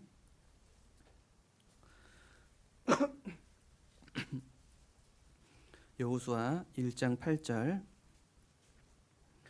1장 8절 같이 읽겠습니다. 이 율법책을 내 입에서 떠나지 말게 하며 주야로 그것을 묵상하여 그 가운데 기록한 대로 다 지켜 행하라. 그리하면 내 길이 평탄하게 될 것이라 네가 형통하리라. 자, 하나님이 분명히 말씀하시는 거예요. 이 율법책을, 이 말씀을 내 입에서 떠나지 말게 하며 주야로 그것을 묵상하여. 자, 말씀을 읽고 듣는 거 너무나 중요합니다. 근데 더 중요한 건 우린 지금 그걸 다 하고 있어요. 다 하고 있는데 더 중요한 건 뒤에죠. 그 가운데 기록한 대로 지켜 행하라. 그 가운데 기록한 대로 다 지켜 행하라. 무슨 얘기냐면 순종의 모습을 보이라는 얘기예요. 말씀을 아는 것에서 끝나는 것이 아니라 알고 듣고 묵상해서 끝나는 것이 아니라 그 말씀이 나를 통해 역사할 수 있도록 행함이 따르는 믿음이 필요하다는 얘기입니다. 너무나 어렵죠. 어떻게 하나님의 말씀대로 살 수가 있을까? 여호수아를 읽을 때 제가 가장 감사한 이유 중에 하나예요. 자, 여기서 제가 하나 물어볼게요. 하나님이 뒤에 신명기에서 보면 나오는데 여호수아에게 명령을 합니다. 가나안 땅을 정복하라. 가나안 7족속을 진멸하라. 하나님이 여호수아에게 명령을 내려요. 여호수아가 그 하나님의 말씀을 다 지켰을까요? 못 지켰을까요? 다 순종했을까요? 못했을까요? 질문입니다. 대답 잘하셔야 돼요. 남대전 교회의 수준이 나옵니다. 자, 대답 잘하셔야 돼요. 여호수아가 다 지켰을까? 못 지켰을까? 예? 못 지켰어요. 못 지켰어요. 가나안 땅을 다 정복하라 그랬는데 여호수아는 다 정복하지 못했습니다. 그래서 그 여호수아 후반부에 보면은 자신이 죽을 때가 되니까 이스라엘 사람들을 모아놓고 야 유다 이만큼 정복해서 너 가져. 베냐민 이만큼 정복해서 너 가져. 땅을 나눠주는 모습이 나옵니다. 정복하지 못하고. 그래서 사사기도 여호수아 끝나고 사사기 딱 넘어가면은 1장 1절에 여호수아가 죽은 후에 이스라엘 사람들이 전쟁을 하기 위해서 나가는 모습이 나와요. 여호수아는 하나님의 말씀에 다 순종하지 못했습니다. 그뿐만이 아니죠. 7족속을 다 진멸하라 그랬는데 다 진멸하지 못하고 살려줘가지고 지금 이 순간에도 팔레스타인이라는 나라가 살아서 끝까지 이스라엘의 옆구리에 가시가 되는 그런 모습이 지금도 남아있어요. 지금 이 시대에도 여호수아가 실패한 모습이 남아있습니다. 그뿐만이 아니죠. 가나안 땅에 들어갔습니다. 여리고성 하나님의 말씀에 순종을 해가지고 7일 동안 돌아서 무너뜨렸습니다. 여호수아가 교만이 올라왔어요. 여리고성을 승리하자 교만이 올라왔어요. 갔습니다. 아이성이 보입니다. 하나님께 기도하지도 않아요. 아이성이 작다는 그 이야기만 듣고서 병사 3천만 보내. 하나님께 물어보는 것도 아니고 교만으로 병사 3천만 보내라고 했다가 그 전쟁에 져가지고 간담이 써내려졌다. 하나님 앞에 꼬꾸라지는 자신의 죄를 회개하는 여호수아의 모습이 나와요. 물론 아간이라는 그 가족, 그 사람의 죄를 드러내기 위한 모습도 있습니다. 근데 근본적으로는 여호수아가 교만이 올라왔어요. 하나님 말씀에 순종하지 못했습니다. 내가 여리고성도 무너뜨렸는데 저 작은 아이성쯤이야? 하는 모습이 있었습니다. 그런 부족한 모습이 있었어요. 말씀에 순종하지 못했습니다. 그런데 그 여호수아가 하나님 앞에 섰을 때 잘했다 충성된 종아. 여호와의 종으로 하나님이 그 믿음을 인정해 주셨어요. 인정해 주셨어요. 제가 여호수아를 묵상하면서 너무나 감사했습니다. 너무나 감사했어요. 자, 보셔요. 하나님이 우리에게 원하는 믿음이 뭔지 아세요? 하나님이 우리에게 원하는 믿음은 앞에서 설교하고 찬양 인도하고 물론 좋죠. 나쁜 건 아닙니다.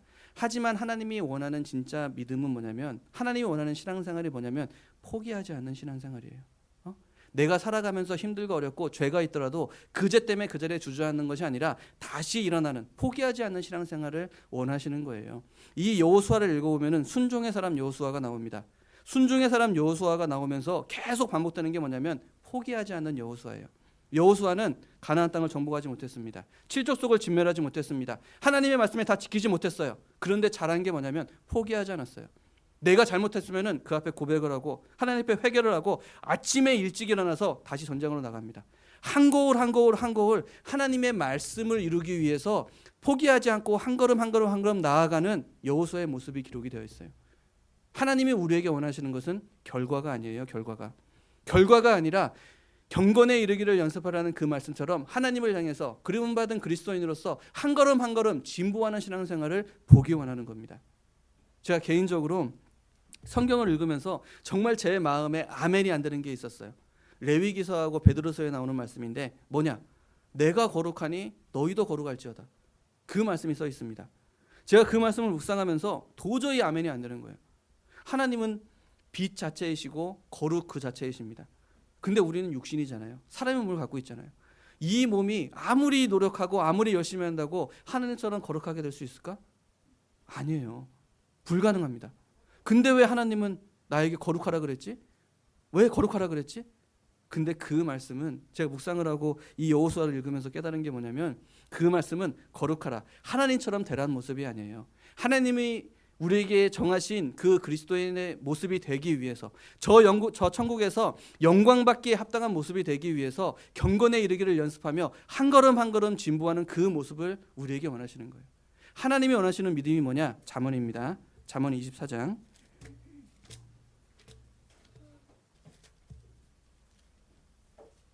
잠언 24장 16절입니다.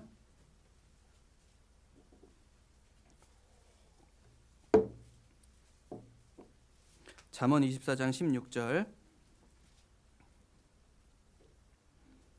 같이 읽겠습니다. 대저 의인은 7번 넘어질지라도 다시 일어나려니와 악인은 재앙으로 인하여 엎드러지느니라. 대저 의인은 7번 넘어질지라도 다시 일어나려니와. 하나님이 나에게 원하시는 믿음이 바로 이 믿음인 거예요. 자, 보셔요. 하나님은 나 약한 거 알아요. 나 부족한 거 알아요. 이 세상을 살아가면서 어려움도 있고 아픔도 있고 시험에 빠질 것도 분명히 알아요. 쓰러질 것도 알고 있습니다. 근데 하나님 원하는 믿음이 뭐냐면 7번 넘어질지라도 8번 일어나는 믿음. 믿음의 신앙생활을 걸어가면서 내가 시험에 빠질 수도 있고 죄에 빠질 수도 있고 쓰러질 수도 있어요. 하지만 그 자리에 주저앉아 있는 것이 아니라 다시 일어나는 믿음. 하나님이 우리 구원받은 그리스도인이 살아가는 모습을 보면서 눈물을 흘리는 거 아셔요? 하나님이 우십니다. 근데 내가 죄를 져서? 아니에요. 나에게 죄가 있어서? 아니에요. 죄를 짓고 그 자리에 주저앉아 있는 그 모습을 보면은 하나님은 우셔요. 하나님 나 약한 거 아셔요? 자, 보셔요. 예수님이 2000년 전에 이 세상에 오셔서 나를 위해서 십자가에 죽어주셨습니다. 나를 위해 죽어주시면서 과거죄 가져갔어요? 안 가져갔어요? 가져갔죠. 현재죄는 가져가셨어요. 미래죄는 가져가셨죠. 대답 안 하신 분은 좀 이따 남아요. 상담하게. 가져가셨어요. 다 가져가셨죠. 그 얘기는 뭐냐면 하나 물어볼게요. 내가 신앙생활을 하는데 지금도 내 발목을 잡고 있는 그 죄, 지금도 내 머릿속에 떠나지 않는 그 죄, 그 죄는 가져갔어요? 안 가져갔어요? 그 죄도 가져갔어요. 그 죄도 가져갔는데 신앙생활하면서 우리가 가장 실수하는 게 뭔지 아셔요? 내 죄 큰 건 알고 있으면서 이 죄까지도 가져가신 하나님의 사랑을 몰라. 예수님의 사랑을 몰라. 그래서 지금도 그 죄에 얽매여가지고 아이고 나란 놈이 그렇지 뭐. 내가 무슨 신앙생활을 한다고. 내가 무슨 이런 죄를 갖고 이런 모습을 갖고 부끄러워서 내가 어떻게 형제들을 만나. 내가 어떻게 교회를 나가. 예수님이 나를 위해 죽어줬는데 난 이제도 못 버리면서 무슨 내가 신앙생활을 한다고 포기해버려요. 주저앉아버려요. 하나님이 그 모습 보면 우셔요. 야, 내가 그것 때문에 죽었잖아. 내가 그 죄 때문에 죽어졌잖아. 그 죄 때문에 내가 2000년에 죽어주고 다 이루었다. 다 용서했다 그랬잖아. 너 언제까지 그 죄에 얽매여 있을 거야? 그 죄 때문에 주저앉아 있을 거야. 왜 네 죄 큰 건 알고 있으면서 너를 위해 그 죄 때문에 죽어주신 내 사랑을 몰라줘? 하나님의 사랑을 모르고 주저앉아 있는 그 모습 보면서 하나님 우셔요. 하나님이 나 약한 거 모를 것 같아요? 내 죄 모를 것 같아요? 압니다. 알아요. 알기 때문에 7번 넘어져도 8번 일어나라. 다시 일어나라고 말씀을 하시는 거예요. 임마누엘의 하나님으로 하나님이 나와 함께 계신 이유가 뭔데요? 나를 지켜주고 힘들고 어려울 때 다시 일어나라고 힘을 주기 위해 있는 거예요. 그런데 마귀가 던져주죠. 너란 놈이 그렇지 뭐. 낙심이라는 걸 던져주죠. 하나님은 나 절대 포기하지 않으셔요. 사무엘상입니다. 사무엘상 12장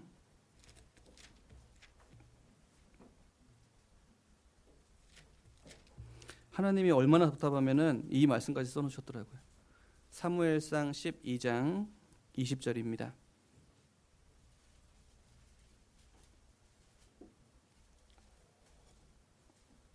(12장 20절) 같이 읽겠습니다. 사무엘이 백성에게 이르되 두려워 말라. 너희가 과연 이 모든 악을 행하였으나 여호와를 쫓는 데서 돌이키지 말고 오직 너희 마음을 다하여 여호와를 섬기라. 자, 보셔요. 하나님이 사무엘의 입술을 빌려서 우리에게 하시는 말씀입니다. 두려워 말라. 너희가 과연 이 모든 악을 행하였으나 여호와를 쫓는 데서 돌이키지 말고 오직 너희 마음을 다하여 여호와를 섬기라. 하나님 아셔요. 나 죄 있는 거 아셔요. 약한 거 아셔요. 부족한 거 아셔요. 하지만 하나님 하는 말씀이 뭐냐면 네가 이 모든 악을 행하였으나 너 악 있는 거 안다. 너 죄 있는 거 안다. 하지만 나 너 포기하지 않는다. 7번 넘어져도 다시 일어나서 다시 믿음의 길 걸어가라. 여호와를 쫓는 데서 돌이키지 말라. 하나님 말씀하시는 거예요. 나는 하나님을 떠날지언정 하나님 나 절대 포기하지 않으셔요. 하나님은 지금 내 있는 모습 그대로 그 자리에 주저앉아 있는 것이 아니라 그 자리에서 다시 일어나서 다시 하나님께 나오길 원하는 거예요. 다시 하나님께 다시 믿음의 길을 경건에 이르기를 연습하는 그 길을 걸어가라고 말씀하고 계시는 거예요. 그게 하나님의 사랑인 거예요. 나는 하나님을 떠날지언정 하나님은 나 절대 포기하지 않아요. 나를 위해 죽어주신 분이에요. 내 그 죄 때문에 죽어주신 분이에요. 다시 일어나라고 지금도 말씀하고 있는 거예요. 신앙생활 잘하고 믿음이 좋다는 게 뭐냐? 내가 믿음의 길을 걸어가다가 신앙생활하다 분명히 쓰러집니다. 분명히 징계도 받고 죄 때문에 쓰러집니다. 그리고 내가 쓰러지지 않으면 하나님이 일부러 쓰러뜨리셔요. 그때 내가 쓰러졌을 때 낙심하고 주저앉는 게 아니라 징계는 징계고 죄는 죄고 다시 일어나서 믿음의 길을 걸어가는, 얼마나 빨리 일어나서 다시 믿음의 길을 걸어가냐, 그게 신앙의 척도고 믿음이 좋다고 이야기를 하는 거예요. 나는 하나님을 포기할지라도 하나님은 나 절대 포기하지 않습니다. 하나님의 사랑이에요. 나란 놈이 그렇지 뭐. 에이, 주저앉지 마셔요. 하나님 우셔요. 하나님이 얼마나 더 죽어줘야 돼요? 아니잖아요. 하나님의 사랑은 끝이 없습니다. 다시 일어나서 내 누룩들을 하나씩 버리고, 하나님의 말씀에 합당치 않다 그러면 힘들지만 또 버리고, 또 쓰러지고 다시 일어나고 다시 버리고, 계속 그 길, 경건에 이르기를 연습하는, 여호수아가 그랬던 것처럼 한 거울 정복하기 위해서 한 걸음 나갔던 것처럼, 내가 나를 보기에 너무나 나약하고 너무나 부족하지만 한 걸음 나아가다가 이 죄를 버리기 위해서 노력하는 모습으로 말씀에 순종하기 위해서 한 걸음 나아가다 하나님을 만났을 때, 그때 하나님이 나를 보면서 잘했다 충성된 종아, 나를 안아주시는 거예요. 결과가 아니에요. 하나님을 향해 나아가는 내 마음을 보기 원하고 내 모습을 보기 원하는 거예요. 하나님 우리에게 주시는 사랑인 겁니다. 포기하지 마셔요. 지금 있는 그 자리에서 다시 일어나셔요. 대저 의인은 7번 넘어질지라도 다시 일어나려니와 너희가 이 모든 악을 행하였으나 여호와를 쫓는 데서 돌이키지 말고, 무슨 일이 있어도 이 믿음의 길을 벗어나면 안 되는 거예요. 출애굽기 13장입니다. 출애굽기 13장. 오늘 들었던 모든 말씀은 잃어버리더라도 이 말씀은 기억하셔요. 출애굽기 13장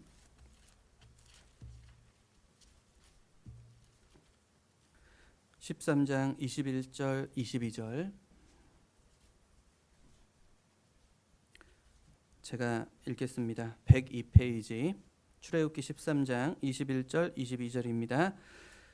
여호와께서 그들 앞에 행하사 낮에는 구름 기둥으로 그들의 길을 인도하시고 밤에는 불 기둥으로 그들에게 비치사 주야로 진행하게 하시니 22절 같이 읽겠습니다. 낮에는 구름 기둥 밤에는 불 기둥이 백성 앞에서 떠나지 아니하니라. 자 보셔요. 이 말씀 꼭 기억하십시오. 이스라엘 민족이 애굽에서 400년 동안 종살이를 했습니다. 400년 동안 종살이하던 이스라엘 민족을 구원하기 위해서 출애굽시키기 위해서 하나님이 모세라는 선지자를 세웠어요. 그리고 그들을 출애굽을 시켰습니다. 그리고 그들을 출애굽을 시키고 홍해를 건너게 하시고 일주일이면 갈 수 있는 가나안 땅으로 바로 데려간 게 아니에요. 물론 불순종이라는 그런 모습도 있었습니다. 하지만 하나님이 40년이라는 광야 생활을 허락하시고 광야 생활을 통해서 하나님의 군대로 만들어서 가나안 땅을 정복하게 만드셨어요. 근데 중요한 건 출애굽을 하는 그 순간부터 낮에는 구름 기둥으로 밤에는 불 기둥으로 하나님이 이스라엘 민족과 함께 했다는 얘기예요. 근데 우리 잘 알고 있죠. 이스라엘 민족의 40년 동안의 그 광야 생활을 보면은 좋은 일이 많았냐? 순종의 모습이 많았냐? 아니에요. 불순종의 모습이 너무나 많이 있었습니다. 구름 기둥과 불 기둥을 보고 있으면서 구름 기둥 밑에서 불 기둥 밑에서 우상을 섬겼고 이방 여인을 끌어다 간음죄를 졌어요. 그게 이스라엘 민족의 모습이었거든요. 제가 그 모습을 보면서 이 말씀을 묵상하면서 그런 생각을 했었어요. 만약에 하나님이 구름 기둥과 불 기둥의 모습이 아니라 번개의 모습과 사자와 같은 모습으로 함께 계셨다면 과연 이스라엘 사람들이 죄를 지을 수 있었을까? 번개 막 치는데 거기서 우상 숭배했을까? 사자가 막 뛰어다니는데 거기서 간음죄를 졌을까? 아니라고 봐요. 근데 왜 구름 기둥과 불 기둥의 모습으로 하나님이 함께 하셨을까? 자 보셔요. 구원을 받기 전에 내가 보는 하나님은 공의의 하나님입니다. 심판의 하나님입니다. 죄의 싹슨 사망이요. 죄가 있으면 나를 지옥에 떨어뜨릴 수밖에 없는 무서운 공의의 하나님이에요. 하지만 구원받은 후에 나와 함께 계신 하나님은 공의의 하나님이 아닙니다. 하나님의 은사는 그리스도 예수 우리 주 안에 있는 영생이니라. 사랑의 하나님으로 나를 보호해주고 지켜주기 위해서 함께 계시는 거예요. 이스라엘 민족이 출애굽을 하는 그 순간부터 하나님은 구름 기둥과 불 기둥을 함께 하셨습니다. 그 이유가 뭐냐? 징계하기 위해서? 아니에요. 그들을 보호하기 위해서. 광야라는 그 길은 너무나 척박해요. 낮에는 너무나 뜨거워서 사람이 살 수가 없습니다. 구름 기둥으로 그들에게 그늘을 만들어 놓고 보호해주고 계신 거예요. 밤에는 너무나 추워요. 그래서 불 기둥으로 이스라엘 민족을 따뜻하게 보호해주고 있는 거예요. 근데 이스라엘 사람들은 그 구름 기둥과 불 기둥을 보면서 하나님으로 인정하지 않았습니다. 함께 계신 하나님을 믿지 않았습니다. 그렇기 때문에 그 아래서 사랑의 하나님 그 밑에서 우상을 섬기고 간음죄를 짓는 죄를 짓는 거예요. 우리도 그럴 수 있어요. 우리도 그럴 수 있습니다. 보라, 처녀가 잉태하여 아들을 낳을 것이요 그 이름을 임마누엘이라 하리라 하셨으니 이를 번역한즉 하나님이 우리와 함께 계시다 함이라. 내가 구원을 받는 그 순간부터 출애굽한 그 순간부터 하나님은 임마누엘의 하나님으로 구름 기둥과 불 기둥으로 나와 함께 계셔요. 근데 내가 그 하나님을 인정하지 않아. 그 하나님을 믿지 않아. 그러면은 죄송한 얘기지만 이스라엘 민족이 그랬던 것처럼 그 사랑의 하나님, 나를 위로하시고 나를 지켜주시는 그 하나님 앞에서 내가 간음죄를 짓고 내가 우상 숭배를 하고 부분적인 순종을 하면서 살아갈 수 있는 거예요. 분명히 아셔야 돼요. 구름 기둥과 불 기둥으로 이스라엘 민족과 함께 하셨어요. 징계 죄를 짓는 그 순간에도 구름 기둥과 불 기둥은 있었어요. 하나님을 섬기는 그 순간, 성전을 짓는 그 순간에도 구름 기둥과 불 기둥은 있었어요. 하나님은 내가 어떤 모습, 어떤 형편, 어떤 자리에 있든 나를 떠나지 않아요. 중요한 건 나요, 나. 내가 하나님의 말씀에 순종하기 위해서 행하는 모습이 있는지, 내가 함께 계신 하나님을 인정하기 위해서 행하는 모습이 있는지, 그 말씀에 순종하는지 내가 중요한 거예요. 창세기 5장입니다.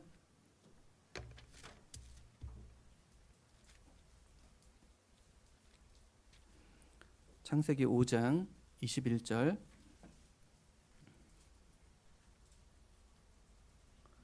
창세기 5장 21절.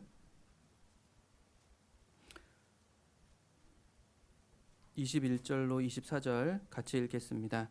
에녹은 65세에 무두셀라를 낳았고 무두셀라를 낳은 후 300년을 하나님과 동행하며 자녀를 낳았으며 그가 365세를 향수하였더라.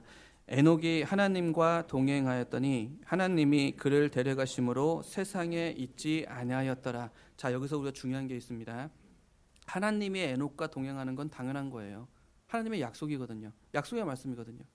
근데 중요한 건 여기 말씀에 에녹이 하나님과 동행하였으니 무슨 얘기냐? 에녹이 자신의 의지를 갖고 하나님과 동행했다는 얘기예요. 하나님이 나와 함께 계신 건 당연한 거예요. 약속의 말씀입니다. 사랑의 하나님입니다. 근데 중요한 건 내가 하나님과 동행을 해야 돼요. 한 장 넘겨서 6장 9절입니다. 6장 9절도 같이 읽겠습니다. 노아의 사적은 이러하니라. 노아는 의인이요 당세의 완전한 자라. 그가 하나님과 동행하였으며. 자, 여기도 보시면은 하나님이 노아의 믿음을 인정하고 있습니다. 노아는 의인이다. 당세의 완전한 자다. 그 믿음을 이야기하고 있어요. 그 이유가 뭐냐? 그가 하나님과 동행하였으며. 노아도 함께 계신 하나님과 자신의 의지를 갖고 자신이 그 하나님과 동행을 했다는 얘기예요. 아는 것에서 끝이면 안 됩니다. 알고 믿고 행했을 때 함께 계신 하나님 알죠. 배우고 있죠. 문제는 내 의지를 갖고 내가 하나님과 동행하지 않으면은 그 하나님 앞에서 나도 이스라엘 민족과 같이 우상을 섬기고 죄를 짓고 롯과 같이 세상을 바라보면서 하나님의 손길, 하나님이 붙잡고 계속 부르고 있음에도 불구하고 거부하는 그런 모습이 될 수 있다는 얘기예요.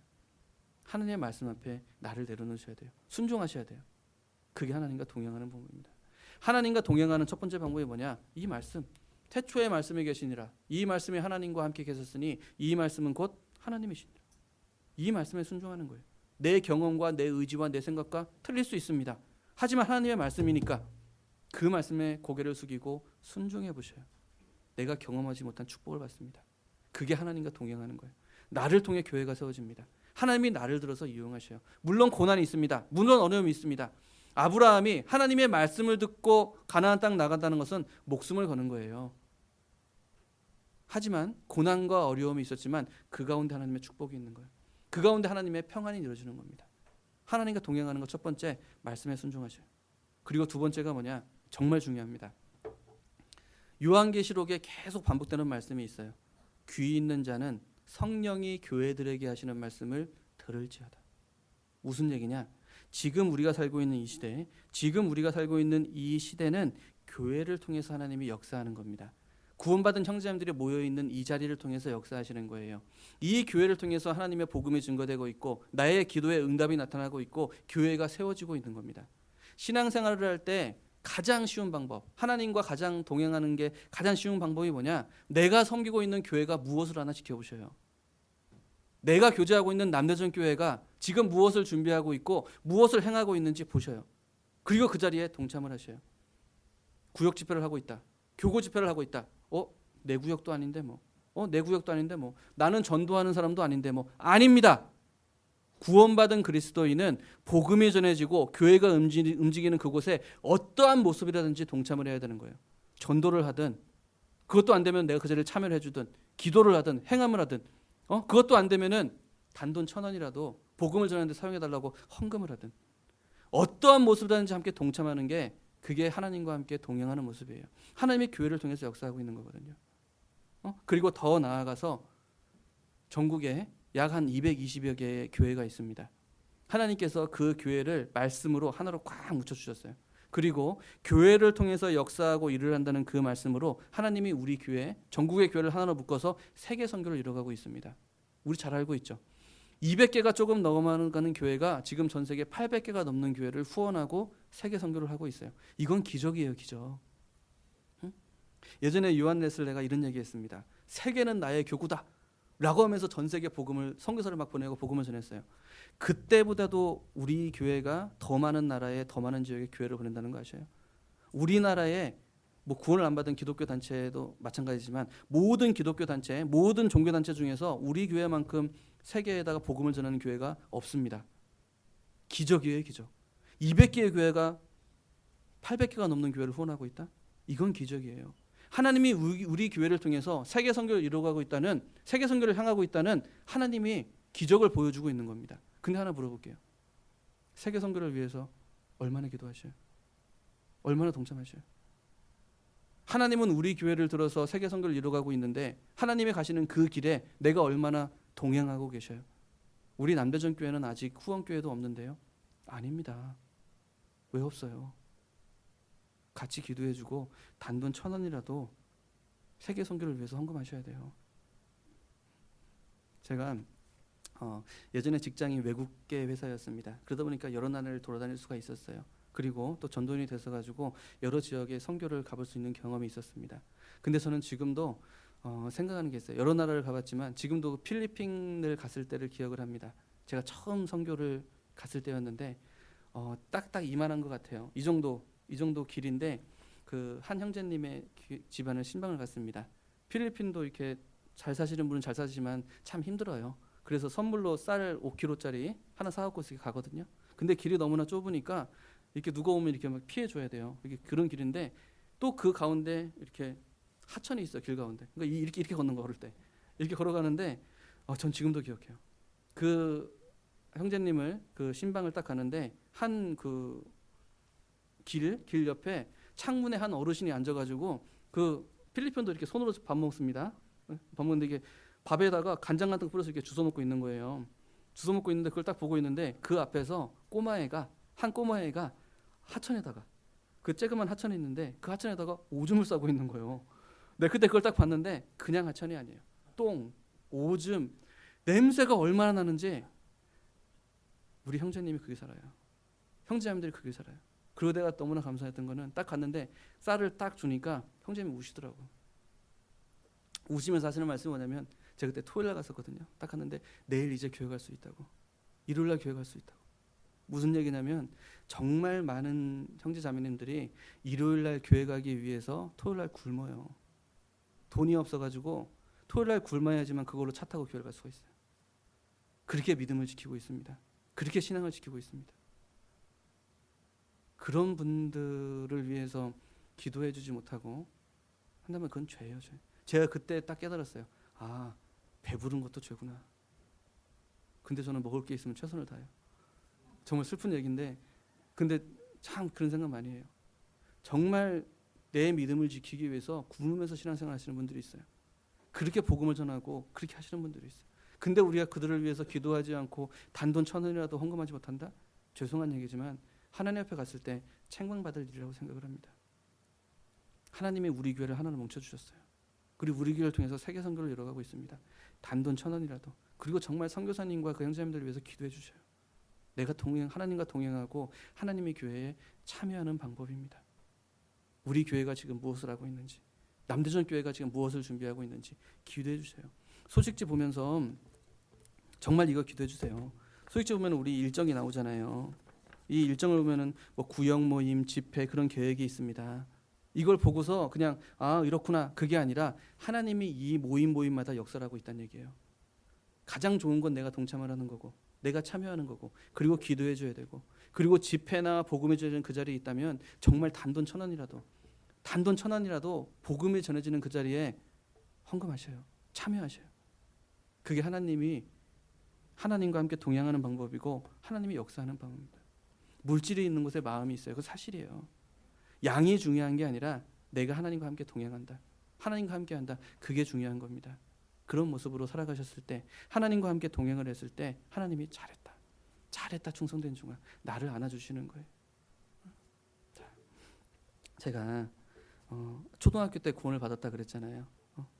저기 제 친구 아버님도 여기 앉아 계십니다. 그래서 제가 초등학교 때 구원을 받고 교회 안에서 성장을 했습니다. 그러다 보니까 전 정말 교회 안에서 제가 보긴 이래도 나름대로 엘리트 코스를 겪은 사람입니다. 나름대로 교회 안에 있으면서 전 안 해본 봉사가 없는 것 같아요. 정말 많은 봉사를 했어요. 뭐 청년회장, 학생회장, 봉사회장, 어머니회장은 못 해봤네.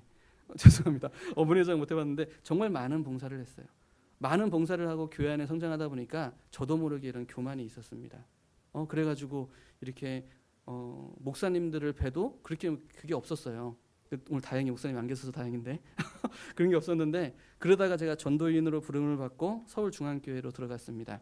그래서 서울중앙교회 한 2년 정도 있었는데, 그때는 참 겁이 없었죠.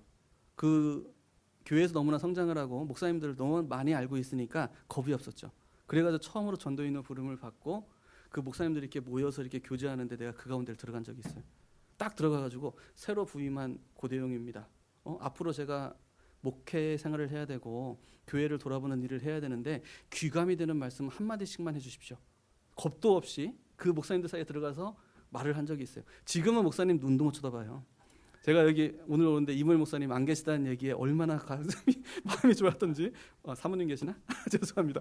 그랬었는데 그때 목사님이 정말 0.5초도 고민 안 하고 제가 앞으로 어떻게 살아야 됩니까? 라는 말에 딱 치면서 딱 한마디 하시더라고요. 전도인은 설교는 못해도 끝나는 시간은 지켜. 그랬습니다. 죄송합니다. 제가 이 말씀 드리는 이유가 뭐냐면 5분 초과했네요. 12시 35분입니다. 예. 정말 하나님과 함께 동행하는 그런 귀한 그리스도인의 모습이 되기를 원하고 소원합니다. 포기하지 마셔요. 있는 모습 그대로 함께 하나님과 동행하는 우리가 됩시다. 예, 기도하겠습니다. 은혜와 사랑이 많으신 거룩하신 하나님 아버지, 감사드립니다. 지옥 갈 수밖에 없는 저희를 위해서 죽어주시고, 그리고 이렇게 몸된 교회에서 말씀과 사랑으로 인도하시며 임마누엘의 하나님으로 함께 동행하여 주심에 감사를 드립니다.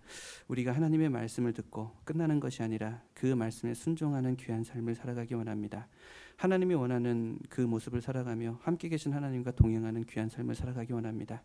부족한 저희에게 지혜를 주시고 또 총명을 주시고, 그리고 세상을 살아가며 힘들고 어려울 때 주저앉아 낭망하는 모습이 아니라 7번 넘어져도 다시 일어나라는 하나님의 말씀을 붙잡고 다시 일어나서 경건에 이르기를 연습하는 귀한 삶을 살아가는 우리가 될 수 있도록 지켜주시고 인도해 주시길 간절함으로 기도를 드립니다.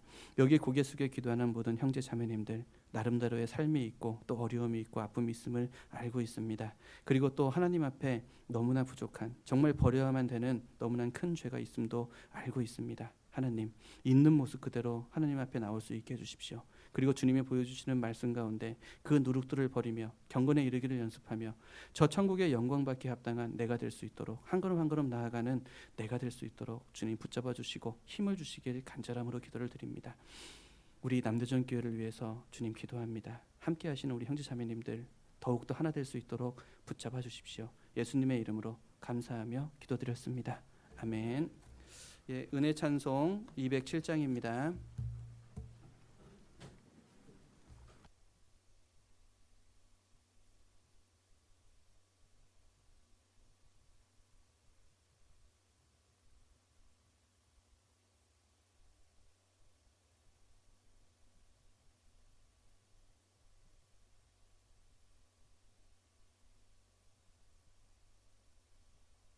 십자가에 주님을 바라볼 때 하나님 크신 사랑 너무나 고마워라. 예수님의 십자가 이제는 나도 지고 이 생명 다 바쳐서 주님을 따르리라. 우리에게 믿음과 소망을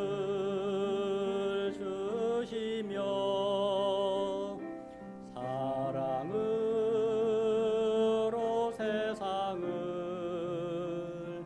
이기게 하셨네. 예수님의 십자가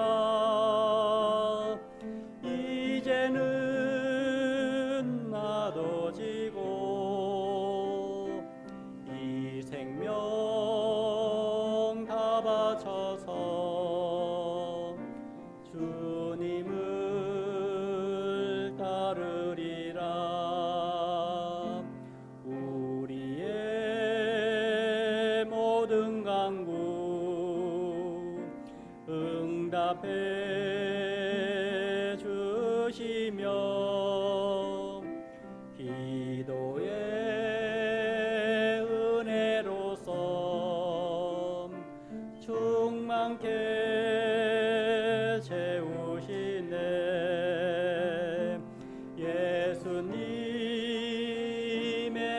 십자가 이제는 나도 지고 이 생명 다 바쳐서 주님을 따르리라.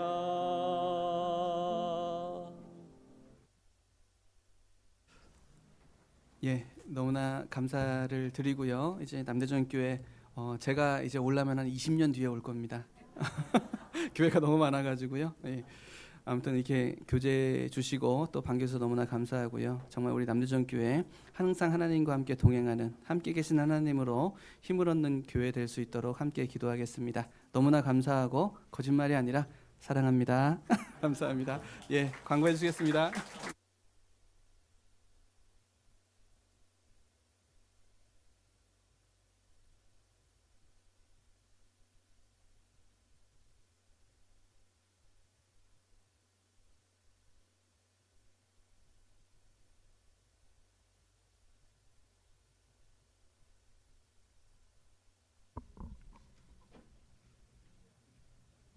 안녕하세요. 예, 광고하겠습니다. 담임 목사님께서는 외부 집회 제천교회 집회가 계획되어 있습니다. 내일부터 30일까지 청년 집회이니까요. 같이 기도해 주셨으면 감사하겠습니다. 축의 수양회 접수를 수양회가 9월 27일부터 9월 30일까지 있고요. 사전 접수를 9월 11일까지 해주셨으면 감사하겠습니다. 회비는 교회에서 50% 지원하니까요. 많이 참석해 주시면 감사하겠습니다. 오늘 식사 후에 구역별 모임이 오후 2시에 각실에서 있습니다. 식사 후 교제 있겠습니다.